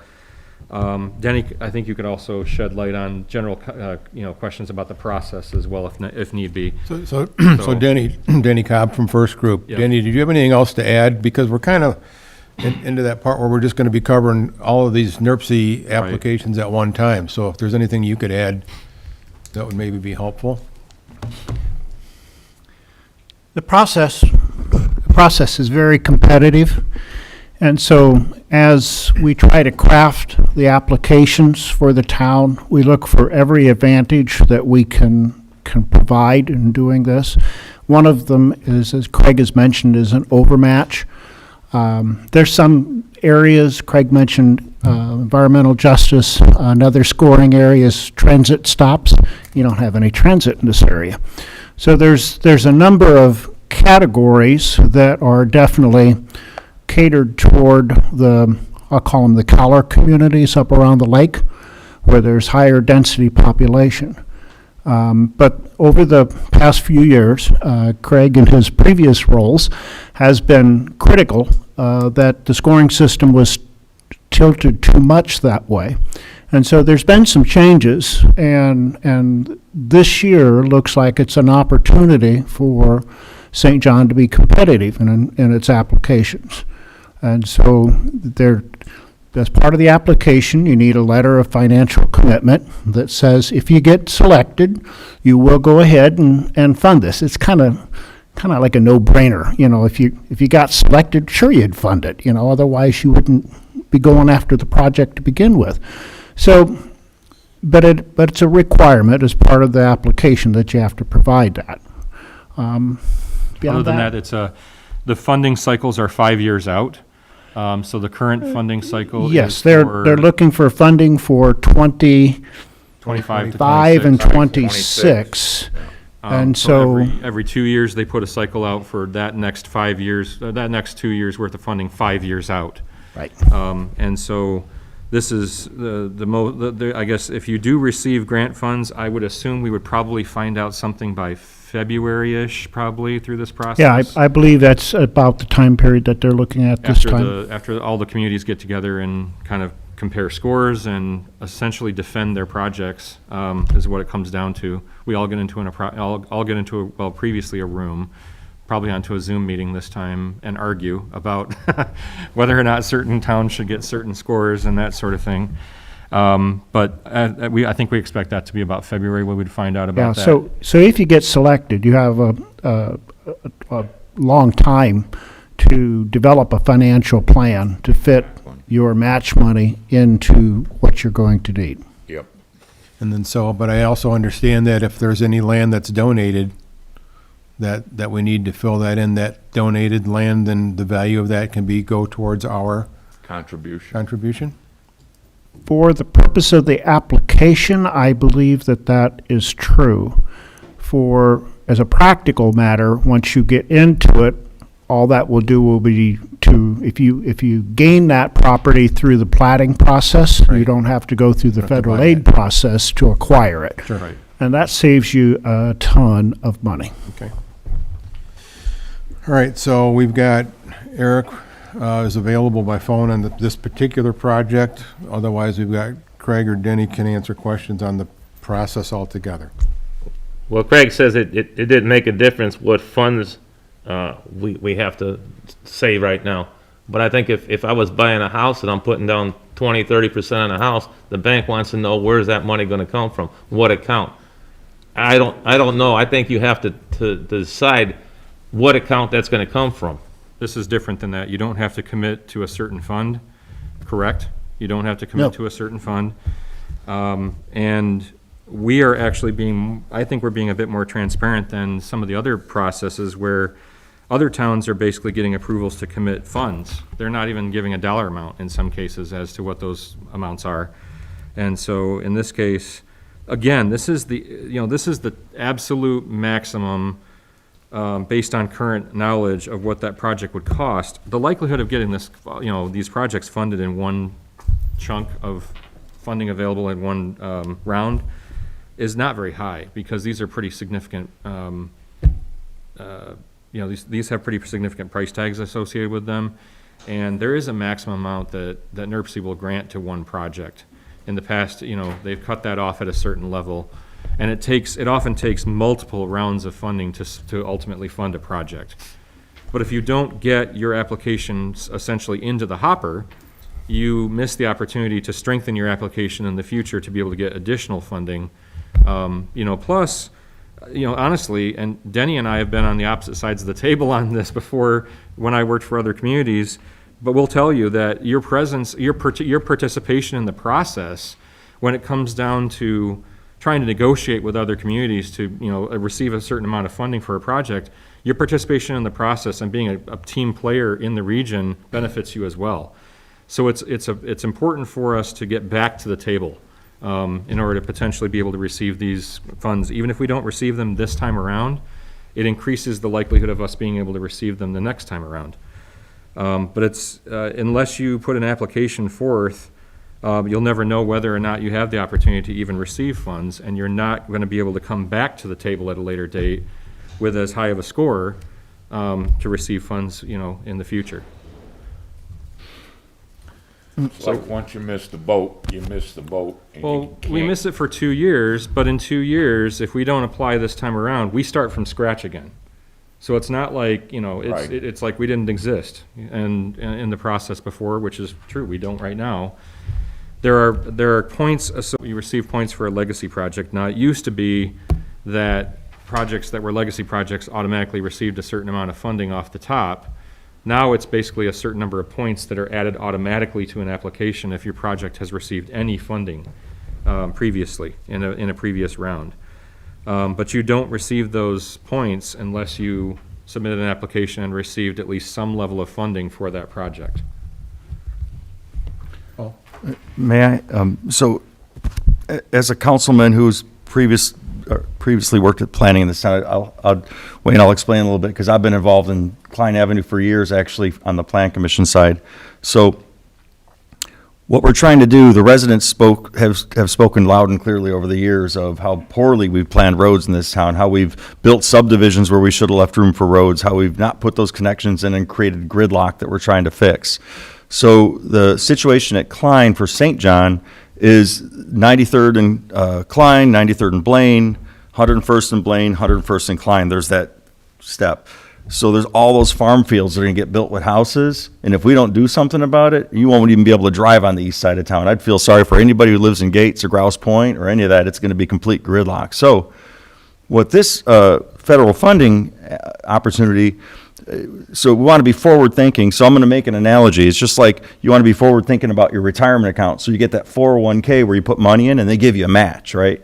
So here we could we know we're gonna have this problem, so we can put some money in, and they'll give us a My match. So question is, what fund are you Right. gonna use? What fund are you I'm- gonna I'm- anticipate? I'm getting to that. Get that. I'm Because I getting think to you that. have to make a commitment for that. So I'm getting to that. So we actually don't have to make a commitment for it, but it is there's an ideal for this, okay, a concept.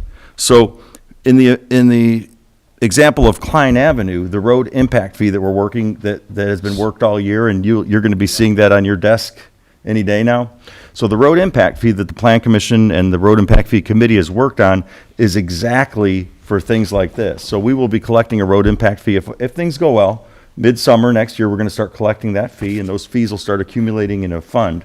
So in the example of Klein Avenue, since it's new expansion that we're planning for, that road impact fee can apply to that. So the other option we have, always in our arsenal, is our yearly road budget. And if we were to be caught up on road maintenance or paving, we could allocate a portion of those funds for this as well. But in the case of Klein Avenue, it's a perfect use for those road impact fees. In fact, the only thing we could use those road impact fees is for new expansion. I don't think we'll ever get caught up on improving roads. You're probably right. I mean, that's Yeah, yeah. always gonna be there. Yeah, yeah. But now you're trying to build more roads, and the people are complaining, we're not fixing the roads that we Right. have. So we have two different issues in town. We need to step up maintenance, which we have. We've actually increased our budget over the prior administration significantly.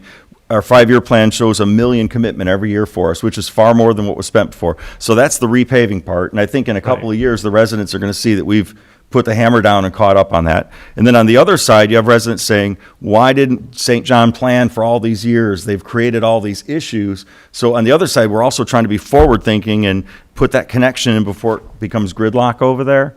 And that connection is too expensive for us or a developer to make because it involves wetlands and poor soils again. So here we have an opportunity to get a huge grant, and all we have to do is kick in a little bit, and we have the road impact fee, which we're Kick in developing. a little bit, that's a lot, $1,687,000. You'll have that. Gonna get over 8 million. You'll have that in your road, but you're going to get 8 million to Well, work for it. the whole project's gonna cost 8.4 million. Correct. Right. So we're. If we're we not get gonna- approved. Yeah, we're not gonna get 8.4 million. Well, we're going to get that much work We're gonna accomplished. get, you were gonna get a certain percentage of it. We're going to get that much work accomplished for the price of 1.6. But again, this reminds me of the park board meeting. We should have had a study session, we had an executive session, and some of you guys learned about it, and Brian was just learning about it the other day with Craig talking to him. Now, we knew this was coming a month ago, and, it's ridiculous that we gotta talk about it at the day of the meeting. It reminds me of the park board meeting. I have asked over and over, let's do executive sessions, let's do study sessions, and this should be a part of it. It would have been a lot easier to explain instead of trying to do it at a meeting. We can't do this in an executive session, Okay. but we brought it not? up. It's not qualified that under you- state statute as an executive session material. I think Beth can. Is that true? Study session. Okay, study so- session then. so- One of the two. And keep in mind that what we're doing here is just saying, yeah, we want to get that match, that grant. We don't have to encumber the funds at this point. There's no encumbering of any funds, and there wouldn't be for a minimum of 4 to 5 years. So we'd be able to plan it without issue. And we're all aware, nobody's been left out of the process that we're doing a road impact fee. And that's why I'm answering that question now. The road I'm not impact talking fee. about the road impact fee, I'm talking about this. Well, the road impact That's fee gonna would be. donate to this. That's where this money would come from, is the road impact fee, but we had to go after this now, so that there's no time to, Well, we don't have to go after it now. We can wait another year or two and It get back won't into exist, it. it won't exist in a year. it's Well- a, Take it now, or you gotta wait 2 years. One at a time, please. Oh, that's okay. so it's a 2-year process, and we're trying to just go out there and grab the money is what we're trying to do. So if we were lucky enough to be approved, we'd have a 4 to 5 year window to earmark the funds, but it's pretty obvious that the road impact fee is what we're targeting for that. It's something that we've Well, talked out of about all for a three few of these years. projects, I prefer doing the 93rd because that's the most, it's the most immediate need. Mm-hmm. I would rather put my time into that and. But there's no grants available right now for that project. Hold on, Brian, that's not exactly, so let me explain something else about the process here, because I've immersed myself and gone out and done a lot of research. Oh, you've done a lot So, of work. there's 3 different applications we have. There are 3 different categories. So we may not get any of them. We may get all three. And they're all different projects, and they would all be funded in different ways. So Klein Avenue is one type of consideration NERC has, is for road expansion. 93rd, we're also applying for. That's a different type of application, and Denny can say that. So these two projects wouldn't be competing against each other. They're two different projects. And we, in fact, are earmarking a ton of money for 93rd. In fact, $3 million out of the general obligation bond that we. Well, and I was going to suggest that, and that $585,000 that we got for COVID, I'd like to throw that in there if we could. Well, so. Now we're building an investment towards it when it comes time to have it. We'll have it there. We'll have it in an account. But you can't sit on $585,000 for 3 or 4 years. That's not a wise use of your money. So 93rd, we have some money earmarked already. For Klein, it would be the road impact fee money, which by all accounts, it looks like is going well. The Plan Commission is favorable with it. And the road impact money would be what would go towards Klein. So we're going to have that road impact money sitting there building in a fund and only available to spend on things like this. So we could fix our future problems now if we apply for it, or we're going to have a big bottleneck over there and a bunch of angry residents saying, you guys didn't plan ahead like you said you would. You know, the prior council didn't, and we're trying to do a little better with that. So that's where the money, so to answer your question, the money for the Klein Avenue extension would be the road impact fee, which you'll be considering very soon. And if you're not up to speed on that, I encourage you to watch the live streams of the meetings, especially the last few. You can get caught up on that road impact fee work. All accounts are that we're going to be collecting somewhere close to $1 million a year in road impact fees if the permits stay at the rate they're at now. So it wouldn't be a problem funding that. Can I add to this too? I forgot to mention, I'd be remiss if I didn't thank. We have a number of partners on this project. We worked very hard to get partnerships. One of the other ways in which we can increase the likelihood of getting grant funds is bringing more partners to the table. So I want to thank the Lake County Board of Commissioners for their willingness to commit to their portion of this project. They also, I'll just say now, they also committed to helping us out with the 93rd Avenue project in terms of repaving 93rd from the town limits east to the town boundary with Schererville. In addition to that, we reached out, we can get additional points, and they encourage the development partnerships with other entities as well. And I want to thank the Lake Central School Corporation, Schilling Development, Althoff Homes, and the St. John Dyer Chamber of Commerce for all contributing small amounts towards the preliminary engineering aspect of this project as well. So I'd be remiss if I didn't mention those partners as well. So we were in conversations with various towns and all sorts of other partners because of the importance of these projects from a regional level, not just for the town of St. John, but ultimately we were able to arrive at some additional partnership with Lake County Commissioners. So we just want to make sure I mention that as well. Any other comments or questions? All right.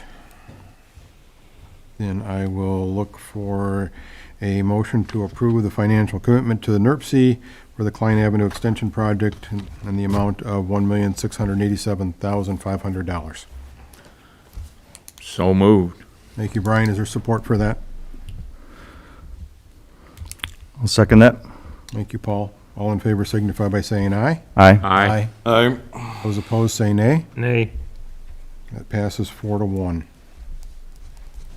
Okay, item M, consider approval of financial commitment for the local match to Northern Indiana Regional Planning Commission, NERC, for the 93rd Avenue Corridor Improvement Project in the amount of $7,143,000. Greg. A little bit of background on this one.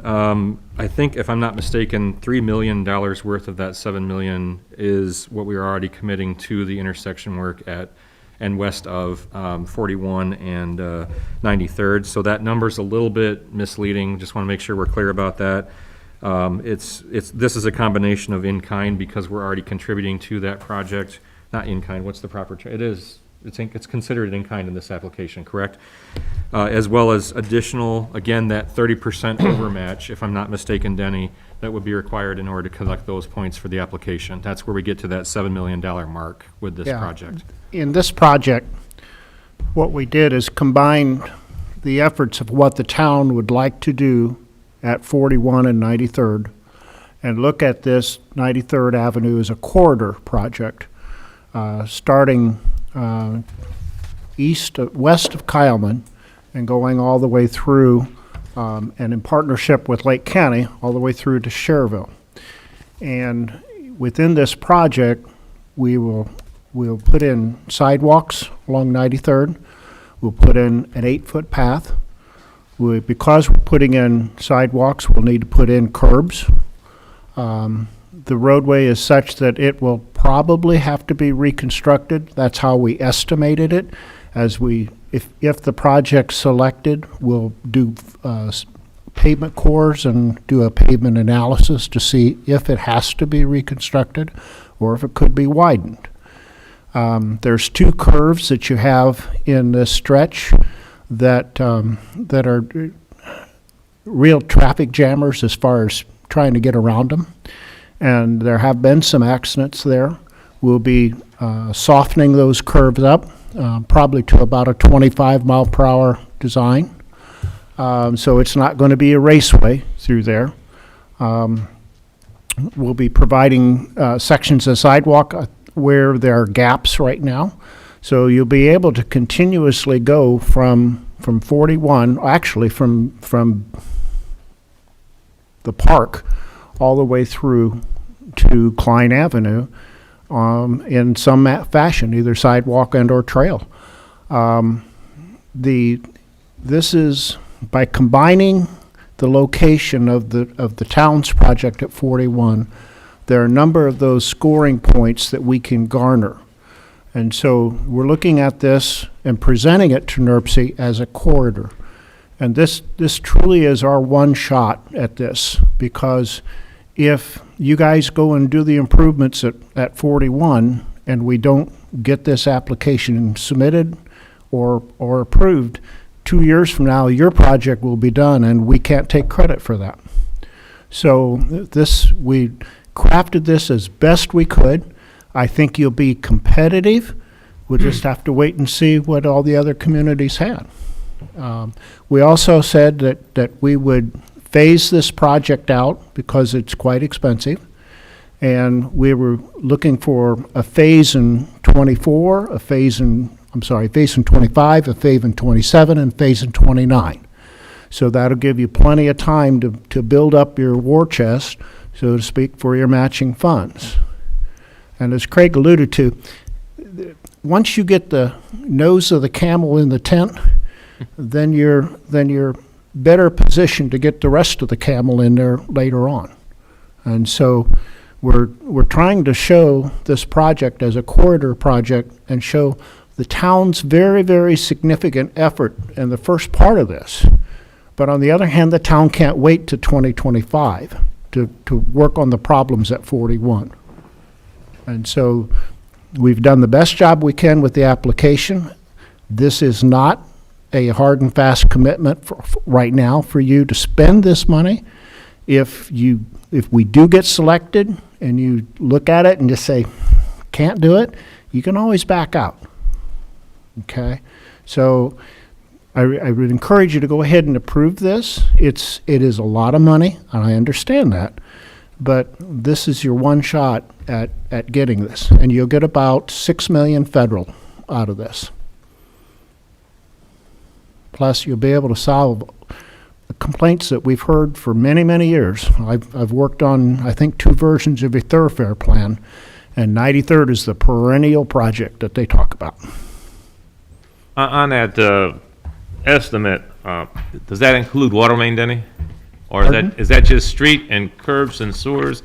Or is there going to be any water main project in that? No. None? Okay, I didn't think so.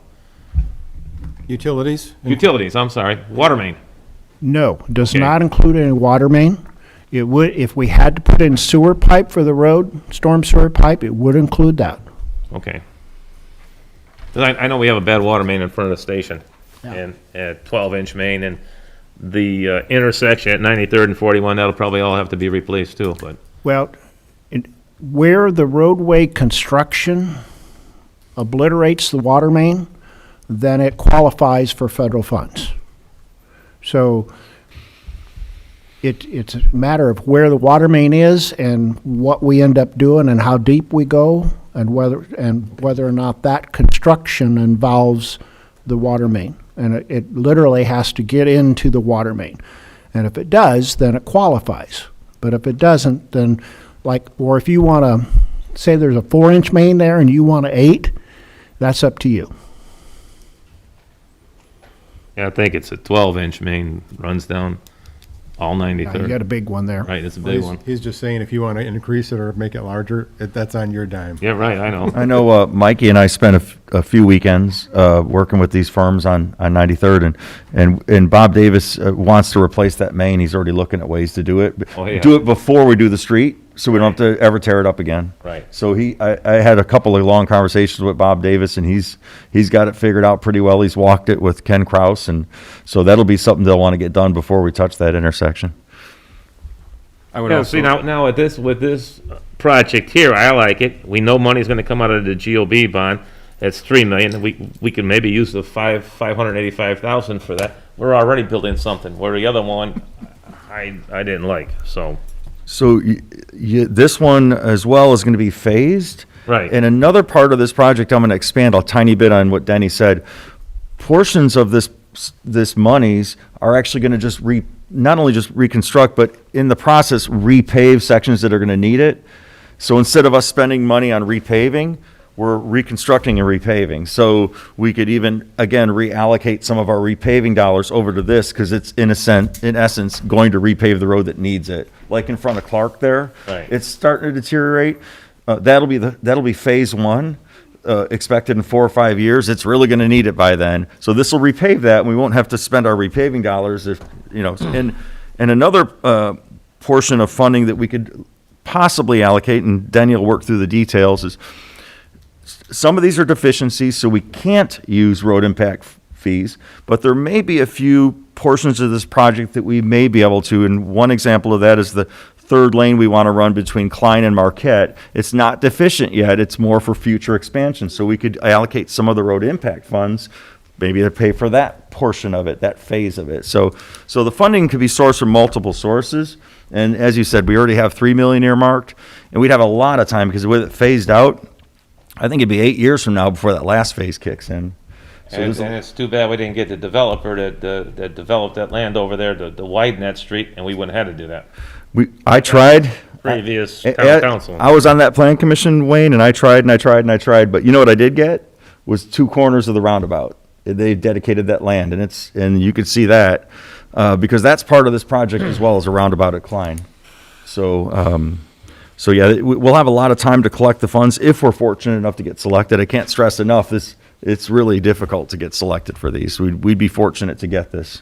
I also want to thank the same project partners that committed to help us with the Klein project on this project as well. So Lake Central Schools, Olthoff, Schilling, all donated money for engineering, and the Chamber of Commerce. St. John Dyer Chamber of Commerce, yep. Any other questions or comments? Then I am looking for a motion to approve the financial commitment to NERC for the 93rd Avenue Corridor Improvement Project in the amount of $7,143,000. So moved.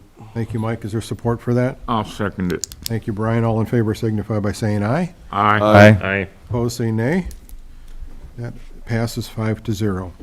Item N would be consider approval of financial commitment for the local match to NERC for the St. John Pathway Expansion Project in the amount of $608,500. Craig? So this is the third of the 3 projects that and this is the second one that we hired American Structure Point to assist us on putting together.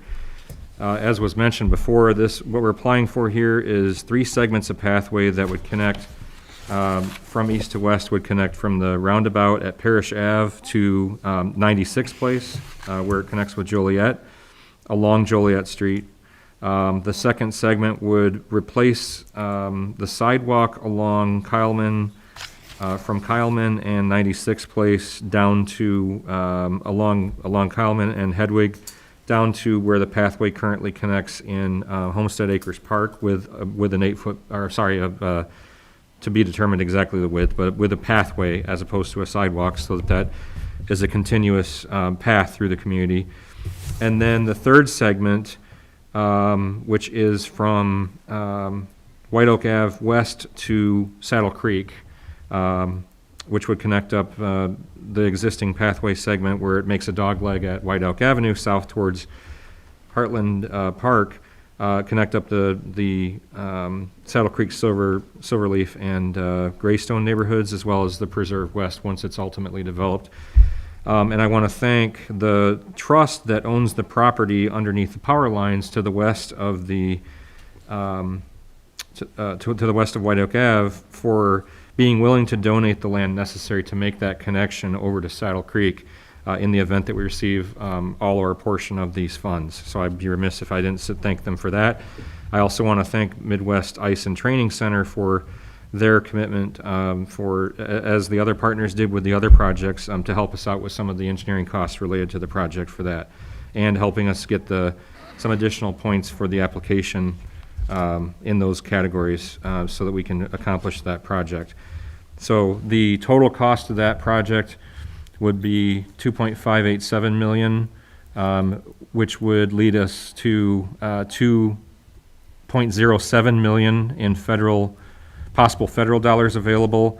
And again, based on the need to provide for overmatch for our project to be competitive by comparison to other projects in the region of 30%, that 30% match would be $608,500.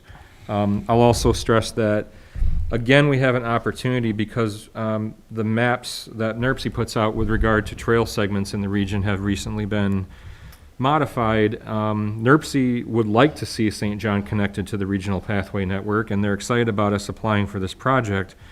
This is located within what's called a medium priority corridor.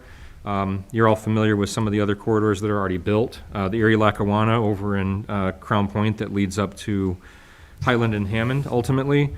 I think the majority of that is actually constructed, if not all. These types of monies were used also to construct the portions of the the old Pensy Railroad right-of-way has a path on it that leads currently from Rorman Park up to Munster and into Lansing, if I'm not mistaken. And they've received this funding in previous rounds to construct the pathway further south from Rorman Park all the way down to Clark Road, where the path would intersect with the city limits of Crown Point. And it's our goal, if we receive this funding and can construct these segments, it's our goal a couple of years from now, potentially, in partnership, hopefully, with the county and with the town of Schererville to hopefully connect up St. John with those pathway segments. So for St. John to avail itself of the opportunity to be truly connected to a regional pathway network that already largely exists. And so I would also reiterate that, again, these exact improvements that we're applying for funds for are listed as a top priority project in the comprehensive plan, as well as the park master plan. I believe also well, I mentioned the regional plan. It shows up as a medium priority corridor in the regional pathways, greenways, what is it called? Greenways and Blueways? Greenways and Blueways master plan. So this is basically just trying to implement, something that has been identified by residents of St. John as a priority in all those documents I mentioned. Trying to get an opportunity for us to get these funds and then to be able to take that even further in the future. Questions, comments? Yeah, whose project is this? Is this going to be the town of St. John's project, or is this going to be the park board's project? The commitment is from the town of St. John. Again, we don't have to identify, for the purpose of the commitment, we don't have to identify the entity or the source of the funds necessary for that to happen at this time. It's just, is it a priority for the town? The town is the applicant, so it's not, there's no other applicant besides the town on all But three of these there's two projects. different entities. The park board is one and the town is another. Mm-hmm. Are you going to try and stick this back to the park? And the Parks Department, they didn't even have time to discuss this. It was thrown at them, and that 608,000 figure came up almost when the meeting was half over. So it was almost like a study session. And just like the lady said from, I think it was Lake Hill, said it was kind of just a bad meeting. And we should have had time to study it. And at that meeting, you had said they had to decide that night, because the next day that application was going to be, done. You had to have it signed. But then there was two different stories going on. And that wasn't right. It got complicated. It started out as It did get complicated, okay? I didn't interrupt you, so if I could finish. Wait a minute. I'm sorry. You know what? You've been rude and disrespectful to me at times, and I never said anything. Now, I'll let you talk. I don't have a problem with it. Okay? All right, And I don't want to argue with you. please finish. But, I'll let you talk. I don't have a problem with it. But I'm just asking some questions. And I think it's my right as a councilman to ask. Sure. And if you want to act that way and treat me that way, I don't like it. That's not what I was trying to do, so. He was I'm going to sorry. respond to you, Wayne, and you. I was trying to respond to and your you were go- question. And you were going to ask another question. That's. I thought you were done with your question. I Right, tried to well- respond to your It's question, not- so I'm It's sorry. not banter, that's okay. We're all right. Let's remain civil here. All right, so go ahead, Craig. So the first question was, the idea was to begin with a conversation about the use of park impact fee funds. But there's no requirement that we commit a specific type of funds to do this. As the meeting moved on, there was a conversation about using general town funds and not committing a specific fund to this. So that's what's on the table, is it a priority for the town to consider this application and be willing to commit town funds to the local match necessary for us to be able to submit this application? But I think my question might be then to our town attorney, can this work this way? Or can they turn this around later on and say, okay, we approved it, and now you, the park board, have to take this over? Because they're two different entities. If I understand what's going on, the application is being filed by the town, which is a separate entity from the park Right. board. Okay. So the obligation is the town's. Now, the only way you could have the park board then pay it would be in some sort of agreement with the park board later on. Okay, that's So, what I'm trying to get at. If the Thank you. park board said, no, we're not doing it, this application's been filed already, it's filed in the name of the town's the one who's committing to do it. Okay. Could they, by agreement, whether it be, I'm sure they're gonna turn around to you and say, increase our budget, right, by about, say $608,500, right? That's what they're gonna do. Right. If they don't have the money. So it's going to have to be, to answer your question specifically, it's going to have to be an agreement then with the park board, or the park board is going to have to gratuitously decide that this is Right, what they want to okay. do. Well, I didn't want them to get forced into something. And I know that the meeting the other night wasn't the best of meetings that we had. So I wanted to get you to clarify that, and I thank you. I understand that meeting was confusing. Right. But, at the end of the day, if the park board says, no, this is not what we want to do, and the town wants to proceed with it, then it's going to come out of, then you guys are going to all turn to Beth and say, where can we come up with $608,000 And where's this from? coming from? Right, so that's what, So we've got 4 years probably to figure that out. Right, right. you have 4 years to twist your arm. You have 4 years of park impact fees to add up. That's not to say we wouldn't ask, but right now, there's no Well, commitment. and again, the Parks Department, they had their own 5-year plan, and this wasn't part of it. And it was just, that meeting the other night was just kind of surprising. Right.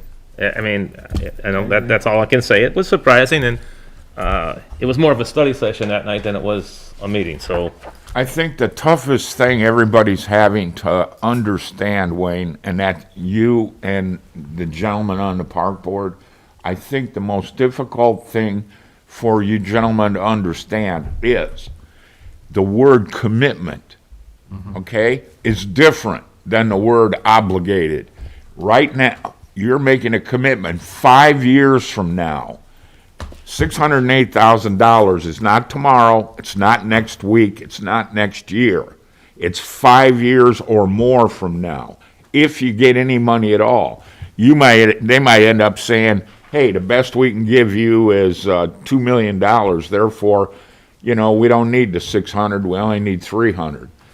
So the word commitment does not mean you're obligated. We could walk away. In 4.5 years, we can say, Right. we ain't got the money, we're not gonna do this, and they'll walk away. Nobody will care. But what the word commitment is being misunderstood. Don't mean you gotta pay, don't mean you're gonna owe them the money. All it means is, are we willing to put our neck out for $608,000 today for something that may never happen? We may not win anything, so therefore we don't owe anything. Yeah. That's what we need to get everybody to understand. It's not obligated, it's committed. We're promising to do this, but if we can't make it, we won't do it. Yeah, I would like to say, though, that in defense of Wayne, that meeting at the park board was, call it informational.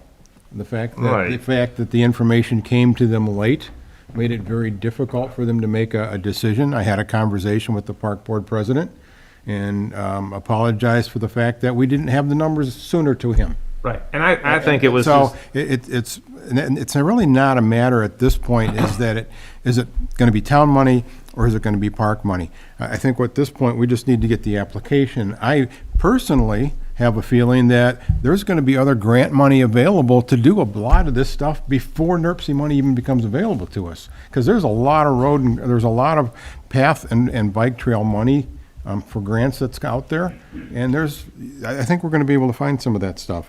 But whether the park ends up picking up this ball Right. from us, or whether they don't, that's not something that we're going to determine at this point. I will say this, though, parks and paths are on the park, I say bike paths and trails are on the park's master plan. it's on the master plan, but it's not mandatory. It's, I can't think of it. It's a plan. It's not saying that it's completely them, it's a I understand. a recommendation. Right. So at this point, we're actually just looking for approval to get this application process in.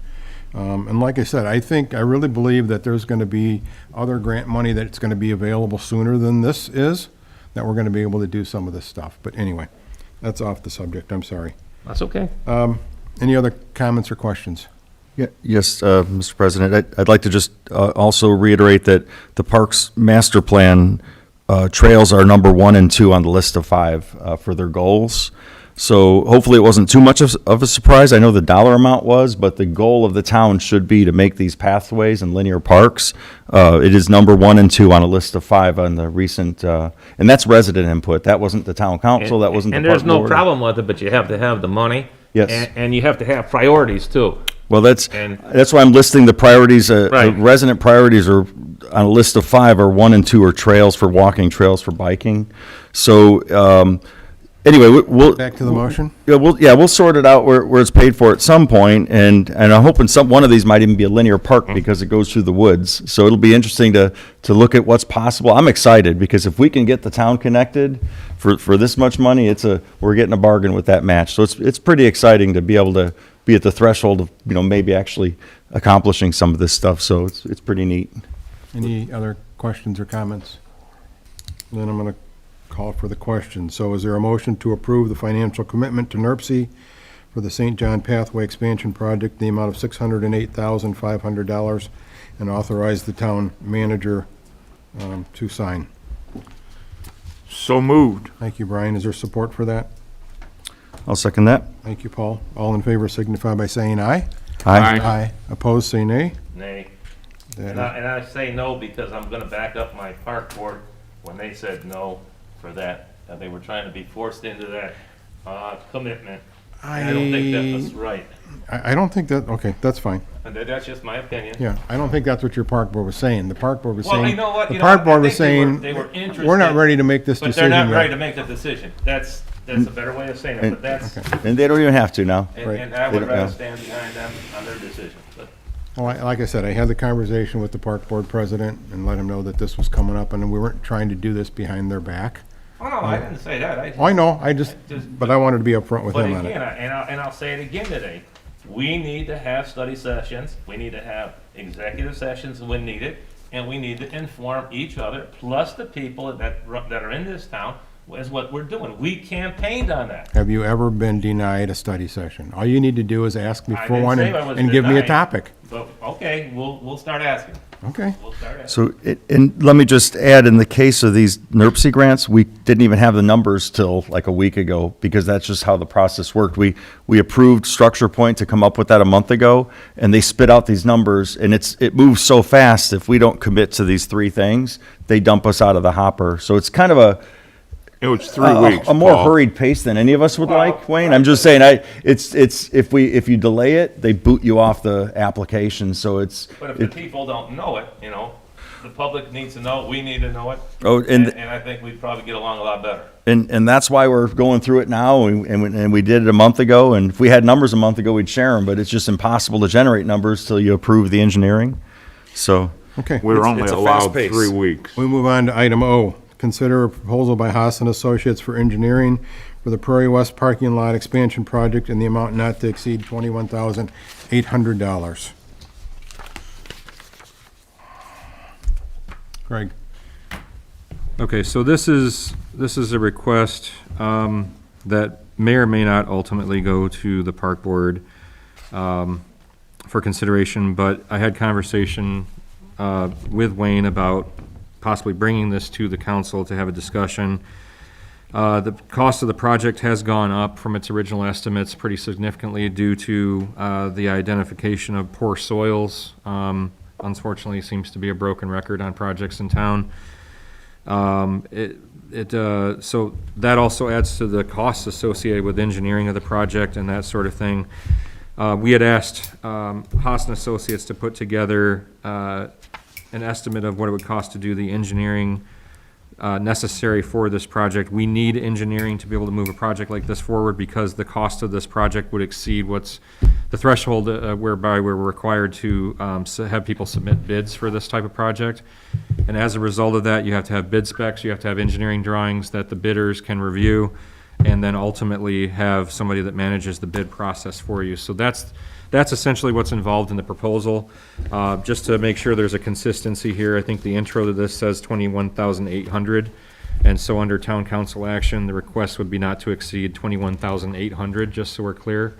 That number did change from the original agenda till now, because I asked Haas and Associates to add the inclusion of a town council meeting in that, a couple of town council meetings in that estimate, because it became pretty evident that this involves not only the park board, but the town council as well.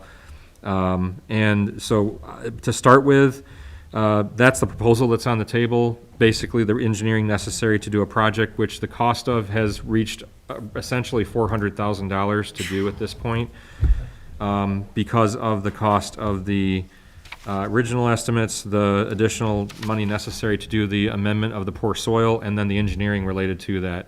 We're approaching $400,000. We can do our own project inspection as the project goes along. We've done that before on smaller projects and conversations I've had. So we probably wouldn't need to worry about hiring someone to do that for us on this project. But that's kind of the whole package, if you will, of what needs to be considered in order to be able to do this project. And in conversation, like I said with Wayne the other day, we discussed bringing this to the council so we can have an honest conversation about this project and whether we want to, continue to move forward with this. So I'm happy to answer any questions you have about the proposal, and we also have Ken Kraus from Haas Engineering on the line for answering any questions that people have. Comments or questions? I thought we already had a proposal for what it was gonna cost to put this parking lot in. We did, they had to amend it. So we have a That's new lease. until the poor soil samples came back. And then they amended it again because of the fact that we needed to add meetings to the estimate. Wasn't there a $90,000 figure thrown in there too? Well, that's how it went, that's how the project gets to approach 400,000 at this point. So it started out at 269, I'm looking I at think this. 67. Yeah, somewhere something there, like yeah. It says 269, 767, and Added that was gonna 90 be, to that, and was that then- gonna be park money? Well, then 12,600 some odd dollars was gonna be through the grant that we got. Right, it says here But in 13,768, that, but yeah, yeah, Right. and then the rest of the grant money was going to Founder's Park. Right. right. And then, it got So- blown up to 400,000, it's like, wow. Then we had the soil borings and got the bad news. I think that's Yeah, we where paid it for the spiraled soil up. borings, and they said that the one spot, one boring was bad. Mm. And I think that's, closer to the parking lot, I think. So we got 269, then we got another 90,000 That's to 3. take care of the bad soil, And then 21,000. and 21,000 for engineering. And then is there also some, There was the cost of the borings themselves, which I apologize, I don't remember off the top of my head what that Okay. was. I think it was A few 4,000. thousand bucks. I thought there were some 1,000 inspections fees gonna be added into there, or is that included? There wouldn't be that in this case, because like I said, I've had conversations since that, that we would do that ourselves. Okay. So yeah, so we're close to 400,000 then. Yeah, that's a lot of money. And then, I guess, what are we asking for from, I'm wondering where the money's coming from. Do we know? Where the, At this point, Jerry, does it really matter with that kind of money? Right. well, yes, it does, because if the 267 or 269 was park money, I can't speak for that. The park has to decide if they want to do that. Right. If the 90,000 is park money, then I can't speak to that. If it's town money, then I can. All I'm looking at here is the 21,800. So my question would be, where's the other funding coming from? That's just too much, anyway. It's a lot of money, and I think if you wanted to, you could defer it to the park board, and they'll probably say, no, that's a lot of money. That's, I mean, I agree, for 40-some parking spaces? That's $1,000 How a many- I don't know parking if it's gonna space. be 40, but How many all total additional- I it's think gonna it's, be I think it's 118, 61. I think. That many? I 61? think it's 61. Okay. 61 additional Well, spaces? still, that's about 800, yeah, That's a lot of money. 800 bucks a space for, you know, I mean, 8,000? Right. Okay, so what is your recommendation, Wayne? You're the park board liaison. I What- think you might wanna defer say it to them if you 400, want, or say just deny 400 it, grand and divided by I think 61. the whole thing's gonna You're go looking at 7. belly up. Okay, Yeah, this was just a discussion about whether or not you guys would be willing to pay for the engineering costs up front and just continue this process moving. But, you know, if you defer it to the park board, obviously, we'll take it to the park board. That was the intention originally anyway, but, okay. you know. Yeah, you give them the final total, but I think that they. I was gonna say They that's, would scream. I'd rather defer this decision until the park board makes a decision, because I don't want to approve engineering that is going to go nowhere, Right. if that's where it's going to go. And, I mean, and give them a little time to think about whether this is a worthwhile investment. I mean, I know that everyone here, every one of us was eager to see more parking there. I guess we just have to come to grips on what is it worth and how often will we use it. You know, so I'm open to conversation and hearing what they say and hearing what you all say. So the motion then is to defer? Is that what you're thinking? And send it to the park board and, Yeah, let's do that. and they, and I guess technically they probably would handle that engineering, decision themselves, would they not? I mean, it's their project. If they decide that they want to do this thing and use their money, and they still want us to see if we'll pony up 21,800 for engineering, that's their prerogative. They can still come back to us for that, but they need to decide if this is a project they're even driving first. So I would look for a motion to defer the acceptance of the proposal by Haas and Associates for engineering of the Prairie West parking lot expansion in the amount of 21,800. Period. Do I have that motion? A motion to defer the additional engineering costs for Prairie West and to send it to the park board for their consideration in general for the project and the engineering. Okay. So I'll it's a motion- second it. Motion, thank you, Brian, for the second. All in favor signify by saying aye. Aye. Those opposed say nay. That is deferred, 5-0. Item P, consider contract with First Group Engineering to update the field inventory for next year's eligibility for community crossing municipal grants in the amount of $29,990. Greg? So periodically, it's necessary for the town to conduct what's called an asset management plan. What this does, among other things, is it allows us to apply for the Community Crossing Grant Program, which we've received obviously in the past a couple times. Without that, we are not eligible to apply for those funds. You have to have an up-to-date plan, like I said, periodically in order to be able to do that. Our plan expires, I believe, at the end of this year, if I'm not mistaken. And so the previous plan was put together by First Group Engineering, and this is a request to allow for First Group Engineering to complete the update of our plans so that we can continue to apply for those funds in the future. The other benefit it gives us is additional points on other grant applications, such as the ones we discussed earlier tonight. We're not eligible for certain pots of, or certain scoring in those applications if we don't have an updated and approved asset management plan. So I think Denny could also add to this if you'd like, if there's anything else you think we need to add, but that's quite simply what this is requesting, so that we can remain in compliance with the approval requirements for that in order to apply for these types of funds.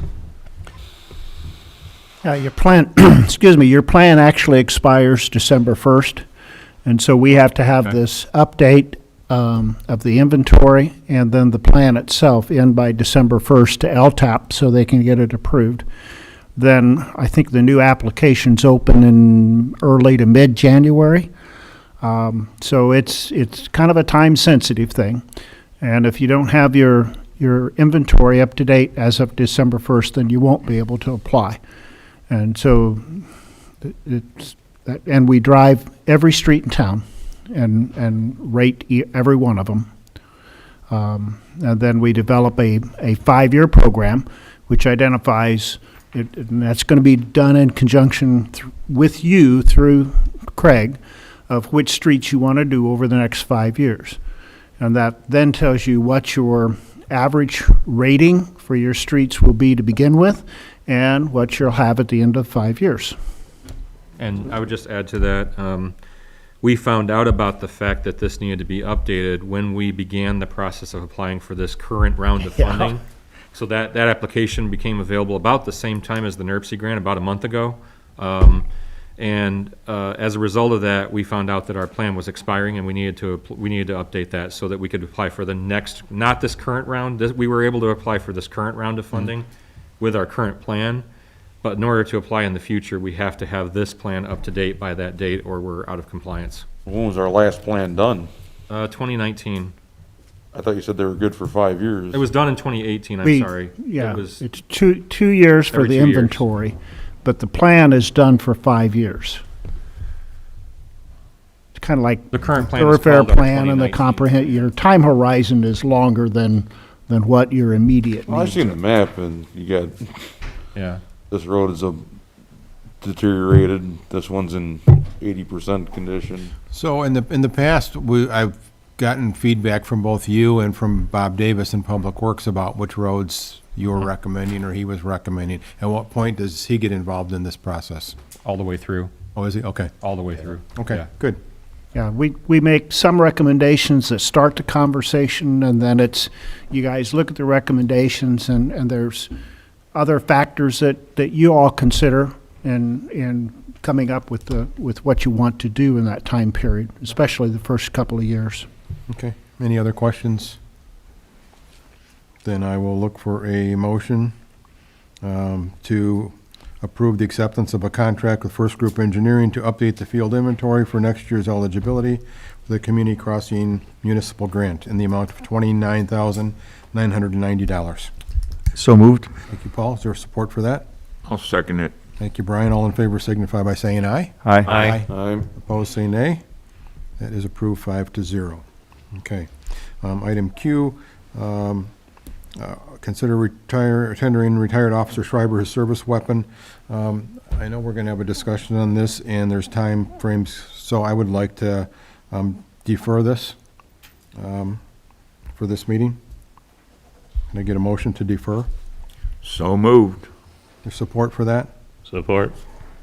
All in favor signify by saying aye. Aye. Aye. Aye. Opposed, say nay. That is deferred 5-0. Letter R, consider acceptance of a letter of credit for the Preserves Phase 4 in the amount of $79,835.80. This received a favorable recommendation from the Plan Commission. Paul, any comments? Nope, just routine business. Any comments or questions from the board? And I will look for a motion to accept the letter of credit of the Preserves Phase 4 in the amount of $79,835.80. So moved. Thank you, Brian. Is there support for that? Second that. Thank you, Paul. All in favor signify by saying aye. Aye. Aye. Abstain. Opposed, say nay. That approved 5-0. S, consider acceptance of a cash escrow from BLB Development for the Gates of St. John, Unit 7F, in the amount of $5,000. Any questions or comments on that? And I will look for a motion. So moved. Support for that? Second. Thank you, Paul. All in favor signify by saying aye. Aye. Aye. Those opposed say nay. That is approved 5-0. Item T, consider the request for rezoning 134 acres lying west of the preserves by Schilling Development Preserves SJ LLC, known as the Preserves West, from open space to RC1 PUD. This received a favorable recommendation from the Plan Commission with a 4-1 vote. Mr. Panzik. So the Preserve West was at the Plan Commission level for multiple study sessions and meetings. And they had certain concerns that they worked with the developer on. One was density, one was lot width. The developer made concessions regarding, on both of those fronts, actually. Residents brought some concerns in as well. There's a stand of trees in the center of the development. And again, the developer made adjustments. And so what they've done near the trees, to a large extent, is created a center band between the lots that'll be HOA property, so those trees can't be, a large amount of those trees can't be touched. So they'll be actually part of HOA, so they won't be, some of them will be on folks' property as well, but in an effort to preserve the trees, they've left a green space between the backs of those lots to preserve a portion of that stand of trees. All told, this development has a density, one of the least dense developments, I would say, that St. John has ever seen. It's about 1 house per acre is the density approximately, which is the trend we'd like to see in town is less density. And so it's actually a typical R1 development would be about 1.4, 1.5 per acre. This one's only at about 1 per acre. So there's a significant amount of green space set aside in this development. So What's the lot size, the average lot size? they vary. So what they've done is they've chosen to go with smaller lots, smaller lot depths, but leave that green space in the back that nobody could tamper with. Instead, they could have made the lots deeper, but the Plan Commission, and I understand that the goal is to make the lots a little shallower depth-wise so that that land can't be touched. It's preserved by the HOA. What are they width-wise? The width, so. Average of 90. Yeah, I'll answer it. So the width of the lots is 100 foot and 90 foot. And in the original preserves, they were 100, 90, and 80. And when this one was first proposed, it had a lot of 80s. The Plan Commission had them take all the 80s out, and now it's just 90s and 100s on the width. And they're not as deep, but that's fine too. It was an exchange to, in a way, it's better because now it preserves in the way they're doing it. It's not a typical development. So they've separated the lots. So, and Jack, maybe Jack could speak up to the microphone and explain that better, but they pulled the back of the lots forward so that they can preserve the space between the lots. So if you look at the proposal, it has green space running. I don't think any houses, lots back up to each other. There's green space between no matter what you do, right? That's correct. Yeah, Jack Slager with Schilling Development. Thank you. everything you said was correct. So the lot depths are 150 feet, which is Good. versus the 200 in an R1 requirement. But there's at least 50 feet behind them, and there's no two lots that back up directly to each other. So we're going to do everything we can to preserve as many trees as we can on the site. I don't know any developer that cares as much about trees as the Schillings do, and that's the whole premise behind the original preserve, and we're going to continue to do that. That is not the final version. Nope, that's not a good one. Close.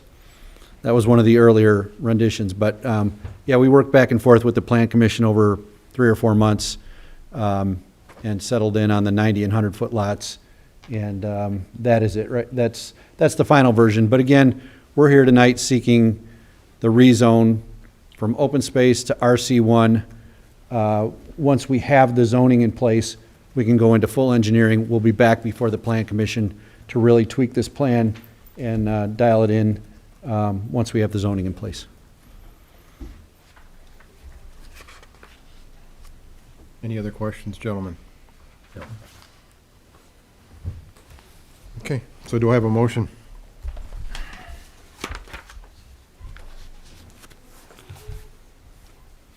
I'll make a motion to consider the request for rezoning 134 acres lying west of the preserve by Schilling Development, known as the Preserve West, from open space to RC1 PUD.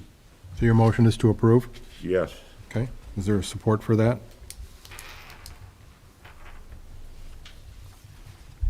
I'll second that. Thank you, Paul. All in favor signify by saying aye. Aye. Aye. Abstain. That's 4-0 and 1 abstain. Okay. Thank you. We move on to item U. Consider the release of letters of credit for Family Express, Gates of St. John, Unit 10M, Gates of St. John, Unit 6D, Gates of St. John, Unit 7F, Greystone Unit 1, Block 2, Greystone Unit 1, Block 3, Greystone Unit 2, Block 1, Greystone Unit 2, Block 2, Preserves Unit 2, Preserves Unit 3, and Walden Clearing Unit 1. This received a favorable recommendation from the Plan Commission. Paul? Simply releasing this letter of credit. Town engineers verified that all the improvements have been installed, so just customary business to release the letters of credit at this time. Questions or comments? So do I have a motion to approve the release of the letters of credit for the developments as listed? So moved. Thank you, Wayne. Is there support for that? Second. Thank you, Brian. All in favor signify by saying aye. Aye. Opposed, say nay. That is approved 5-0. Item V, consider a letter of request from Dr. Larry Veraco of Lake Central School Corporation seeking a reduction to the 2020-2021 school year for the invoice for the school resource officer services due to the early release of school last year. Craig? So I received, all 3 town managers for the communities that are involved with Lake Central School Corporation received this letter from Dr. Veraco, basically requesting a reduction in the payment that Lake Central Schools makes to, in our case, St. John, due to the fact that the school, the school shut down for the year on March 13th, and the 2 officers that are school resource officers that serve on the patrol of the schools, not being present during that time. So I told them that I would bring this request to the council. Attached is information that was put together by Chief Flores, kind of laying out for you what the actual request would amount to from a financial standpoint. It would mean a reduction of a total of $29,710.80 that the schools would normally pay us if you were to grant the request as requested.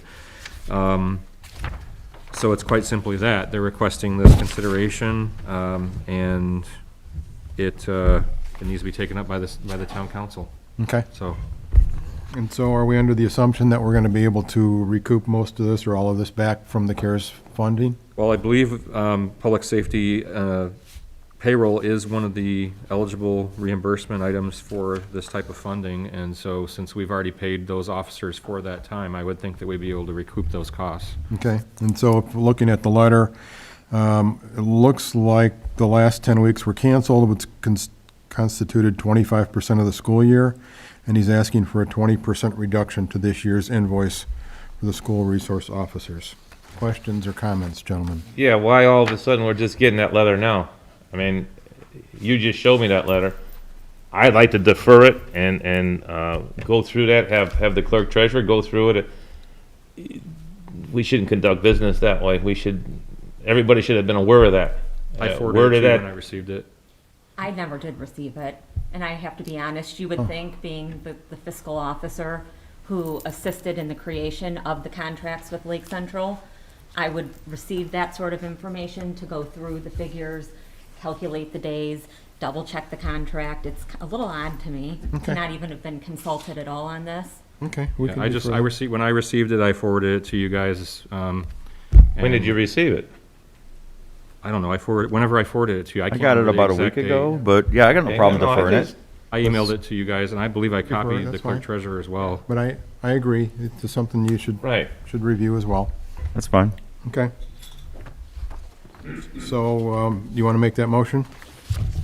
I'd like to make a motion that we defer this for the town clerk treasurer to go through this and go, well, for consulting reasons. Okay. Is there support for that? Support? Okay, thank you, Paul. All in favor signify by saying aye. Aye. Opposed, say nay. That is deferred, 5-0. All right, reports and correspondence. Brian, anything? No, sir. Paul? No, I think there was something, but I can't think of it now, so. Come back to you later Thank then. Wayne? Mike? Nothing. Okay, clerk treasurer, Beth? So I do have a few things, and you're gonna have to bear with me with my chicken scratch. I want to circle back to the whole NERC conversation Yeah. and just give my feelings on it. I'd first like to say that I'm not against grants. I fully support the idea of applying for grants. But I would be remiss not to mention that I wholeheartedly disagree with not planning now, like right now, for which funds you will use to commit for these potential projects. If you think back for our capital plan, we spent 6 months creating a 5-year plan, including which funds we were going to use to commit for certain capital projects. And this extends through 5 years and a little bit past 5 years. And none of the projects that were mentioned were even discussed during that 5-year planning process.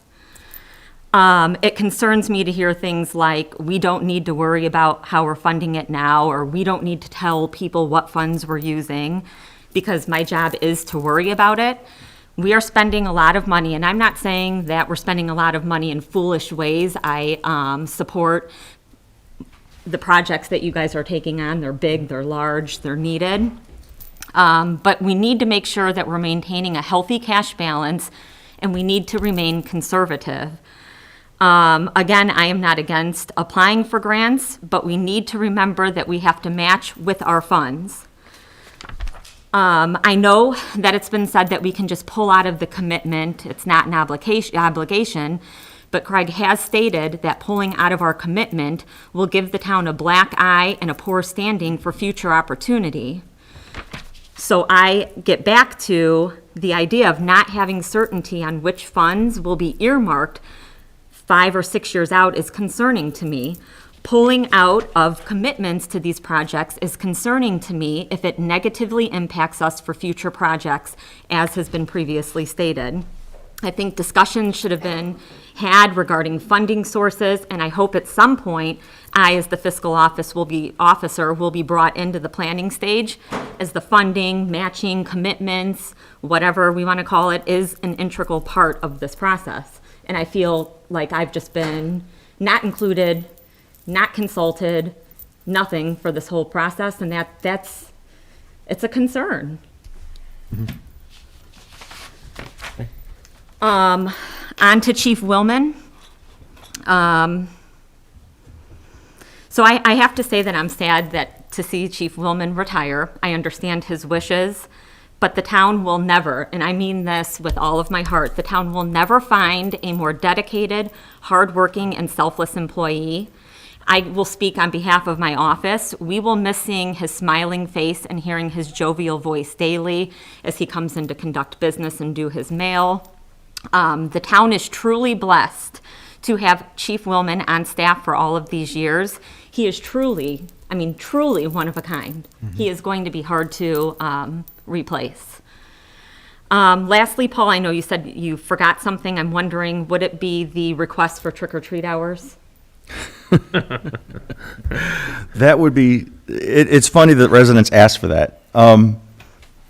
I've seen other towns start at 4, so I thought at the very least we could open it up an hour earlier because it's a Saturday, and then that wouldn't greatly alter what I'm sure so I don't want to step on our public safety. I'm sure they already kind of have an action plan. I know they plan ahead for having additional resources on the street and all that, so I don't want to throw a huge monkey wrench and suggest a significant change, but perhaps opening up an hour early if the public safety folks can accommodate that and feel comfortable with it. Would everyone be okay with Open that? up anytime you want, as long as someone's at the other end of the door when Well, they. if the light's on, you could trick or treat. I mean, but so the town really doesn't have to, bind it. But yeah, I'd be fine adjusting our hours by 1.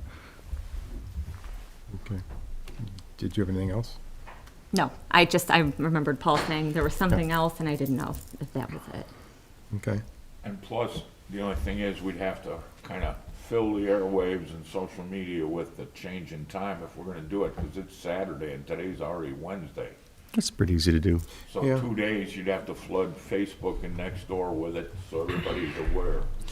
Well, it's not like we're going to close it off earlier, No, so no, it's really but I'm not going to saying affect that anybody gives there, but people yeah. a jump start for an extra hour. Sure. Yeah. And the kids will love that. Okay. So you're proposing Sold 4 to it. 7 then? That was my proposal. I thought it was a simple change to what we have. Yeah, just add an hour earlier. And the little ones can get out there earlier and. It's a unique opportunity. It looks like the weather's going to be nice for a change, so that's a plus. No snow this year. Okay. And no freezing weather. I do have one other comment. So just to keep everyone, again, none of this should be a surprise, hopefully, if you've been watching your emails and live stream meetings throughout the year. The road impact fee is on your horizon. We may be having a special meeting to enact a portion of it. So there's a myriad of steps that need to be gone through to enact that road impact fee. So the Plan Commission did one of those steps. It will be working on another one shortly. The Plan Commission will be having to approve a impact fee zone in our comprehensive plan. So they're going to be doing that in the next week or two. And I'm going to be asking for a special meeting of the council to follow the Plan Commission meeting. So when they recommend it, we can adopt it. It can get recorded at the county. Then the road impact fee will come back to the Plan Commission so they can actually talk about it and approve it. And then you're going to see some of that money coming in, Beth, which is a good thing. And then it'll come back to the council again, hopefully, at our late November meeting for approval. So if anybody has any questions on it, Craig, Brian, me, what it's about, what it does, how it works.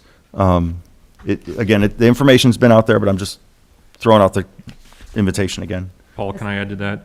Sure. So based on our prior conversations and consulting with the Plan Commission and all that, we were able to get more than a quorum of the Plan Commission to agree to have that special meeting of the Plan Commission on Monday, the 9th, at Okay. 7 PM. And Okay. then Monday, the 9th at 7 PM.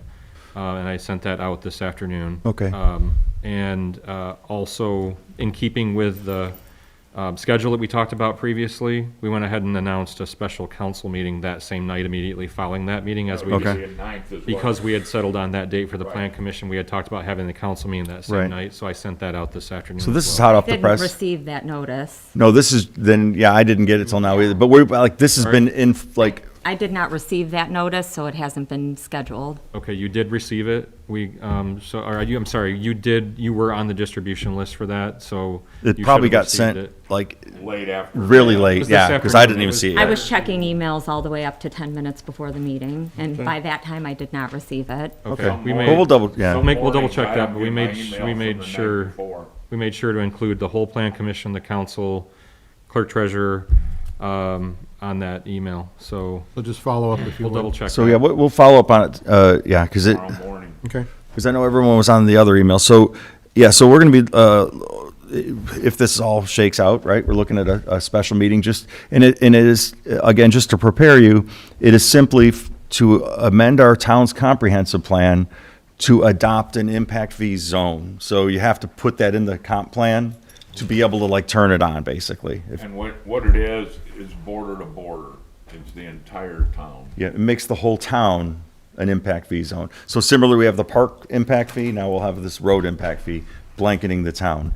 But we have to put it in the comprehensive plan before we can enact it.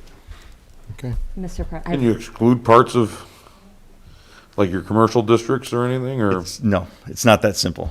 I was gonna say, and it's not that conducive either, Mike. There's no real benefit. Fisher had 5 zones, and they said it was too restricting because you can't spend the money except in the zone. Well, the only reason I say that is they say one bad They went part of the back- impact they fee is went it, back from 5 it to stunts 1. your commercial growth.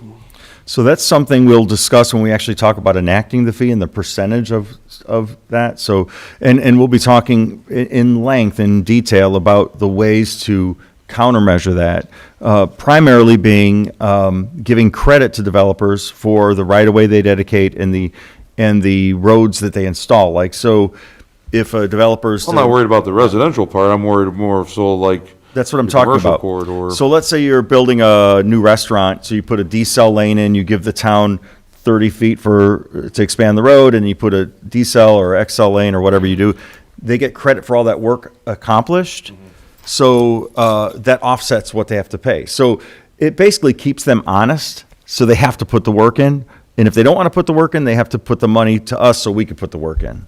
So they wouldn't, it's not double jeopardy. They're not going to have to do all this work and give us all this land and pay us too. One offsets the other. So that's the primary tool to use in those instances. And basically what it comes down to is the state law allows up to 60% of credit for their, in other words, if you want to charge them $150,000 for a building permit, and they put in a bunch of work and this and that, the state will allow up to 60% credit, so they could end up getting, a $90,000 credit against the $150,000 fee. So they'd be down to 60 grand just because of them doing additional things to, get credit. Yeah, there's a lot of details to that need to be, we need to learn about it. Yeah, Good, it's a so. tad bit complicated. Mr. President, I have Yes. 2 more items. Dave, should they make a motion on trick or treat hours, or are they fine? No, they should make a motion. Right, okay. Oh, okay. Paul? Make a motion to amend the Town of St. John trick-or-treat hours for October 31st, 2020 to encompass 4 PM to 7 PM on October 31st. Thank you, Paul. Is there support for that? Support. Thank you. All in favor signify by saying aye. Aye. Opposed, say nay. Happy trick or treating. My second question goes back to Dave. Item T on the agenda, the PUD. Does that require an ordinance? So, and I guess I was going to ask Paul later, did the Plan Commission approve a PUD ordinance? I'm trying to, let me back up. No, they approved a favorable recommendation to the town council. We need to craft an ordinance and approve an ordinance for that. They create a favorable recommendation. Well, that's for the rezoning, so now Correct. they've rezoned it to this PUD. Correct. Right? Right. So now, they need to get, so that's the map color, right? Now it Right. becomes whatever you guys color your map PUD. Right. But now they need to give us a recommendation on an ordinance, which is going to say what all that stuff that goes into the PUD. Correct. Typically, and I wasn't going to ask Mr. Slager because, you know, one of the things is that when you guys get a recommendation from the Plan Commission on items like this, the public hearing is taking place at the Plan Commission. So anyone who wanted to remonstrate, any evidence that the developer wanted to present should take place there. You shouldn't be taking evidence necessarily, like, from either side, because then you should reopen it at the council. So I don't think we did that tonight, but I was kind of watching because we were getting closer to it, and I would have stopped it had we gotten, you know, really it was like general questions. You guys are supposed to, you're kind of like an analogous to an appellate court, right? Like you get the record from what happened below, and you're supposed to then just vote it up or down. And in some instances, under the law, you can send it back. But You're not supposed to gather more information. you're not supposed to be gathering more information, right? So I think everything that was discussed tonight was clearly in the record before, so that's why I'm saying we're approaching the line. I don't think it was crossed. So I didn't stop anything there, but typically with a PUD, you're going to see both the request to rezone in tandem with the actual ordinance guts of the document itself. So I imagine that's still coming. He's not going to get plat approval without it. Right. And Right. that should be pretty soon here on the horizon. That'll be the nuts and bolts. That's And I- right. And I apologize. I was merely providing transparent information of what had already been, what had transpired. I got it. I was watching. Bring it. everyone up to I had speed. you. Thanks for the lesson. Anything else? Just one other item, our audit begins, well, it's kind of in process now. Okay. It started. Are they here? They're working remote, Oh. so it'll be a new Are they gonna experience. show up at all? Probably for an entrance and an exit Conversation. conference, and so Jerry I'll be contacting you. I'll be ready. Okay, Okay. That's all? that's it. Sorry, Okay. yep. Greg, anything? Just other than, I was going to mention the road impact fee schedule, which you talked about. We did submit our grant application for community crossings matching grant 2020-2. So that's been submitted and accepted by the state. So hopefully, hopefully they'll have a good outcome for us. Fingers crossed. Since gas tax money is down, gas tax revenues are down, we'll see what happens, but we've submitted the application. And just to remind you, with regard to the NERC grant applications, like I said, and Denny refrained, that we'll likely find out more about what we probably received around February, sometime around that timeline, so we can have more conversations about what we need to do going from there. Okay, thank you. Mr. Westland, anything? Nothing further. No, okay. And we move on to item number 9, it's a request to purchase. Beth, you've got a number of We do. We have a RTPs? couple. We have one from Line X of Cherville in the amount of $5,950. This is for a new snowplow for Public Works Truck number 203. Your second one is to Seal Masters of Indianapolis in the amount of $5,040. It is for asphalt crack sealant for street repair. All of the nice little squiggly lines. Master meter in the amount of $9,968.40. This is for 72 register replacements for our water meter registers. Sheehy Well and Pump in the amount of $8,976.50. This is for well number 9, test drilling, which is located east of Klein Avenue. Peerless Midwest in the amount of $8,900. This is for hydrological investigation of new well number 9, east of Klein. Hydrogeological, sorry about I think that. that's a camera that they use. Co-Alliance, we have 2. Both of them are for gas. The first one I'll read is for diesel in the amount of $7,081.23. And the last one, again, Co-Alliance for unleaded gasoline in the amount of $10,879.55. Okay, so any questions on those? Okay, do I have a motion to approve the request to purchase as submitted by the clerk treasurer and authorize her to pay the same? So moved. Thank you, Wayne. Do I have support for that? Second. Thank you, Brian. All in favor signify by saying aye. Aye. Aye. Opposed, say nay. That passes 5-0. Item number 10, payment of the bills for the corporation. Gentlemen, you've got the docket in front of you for $2,013,906.89. Do I have a motion? So moved. Support for that?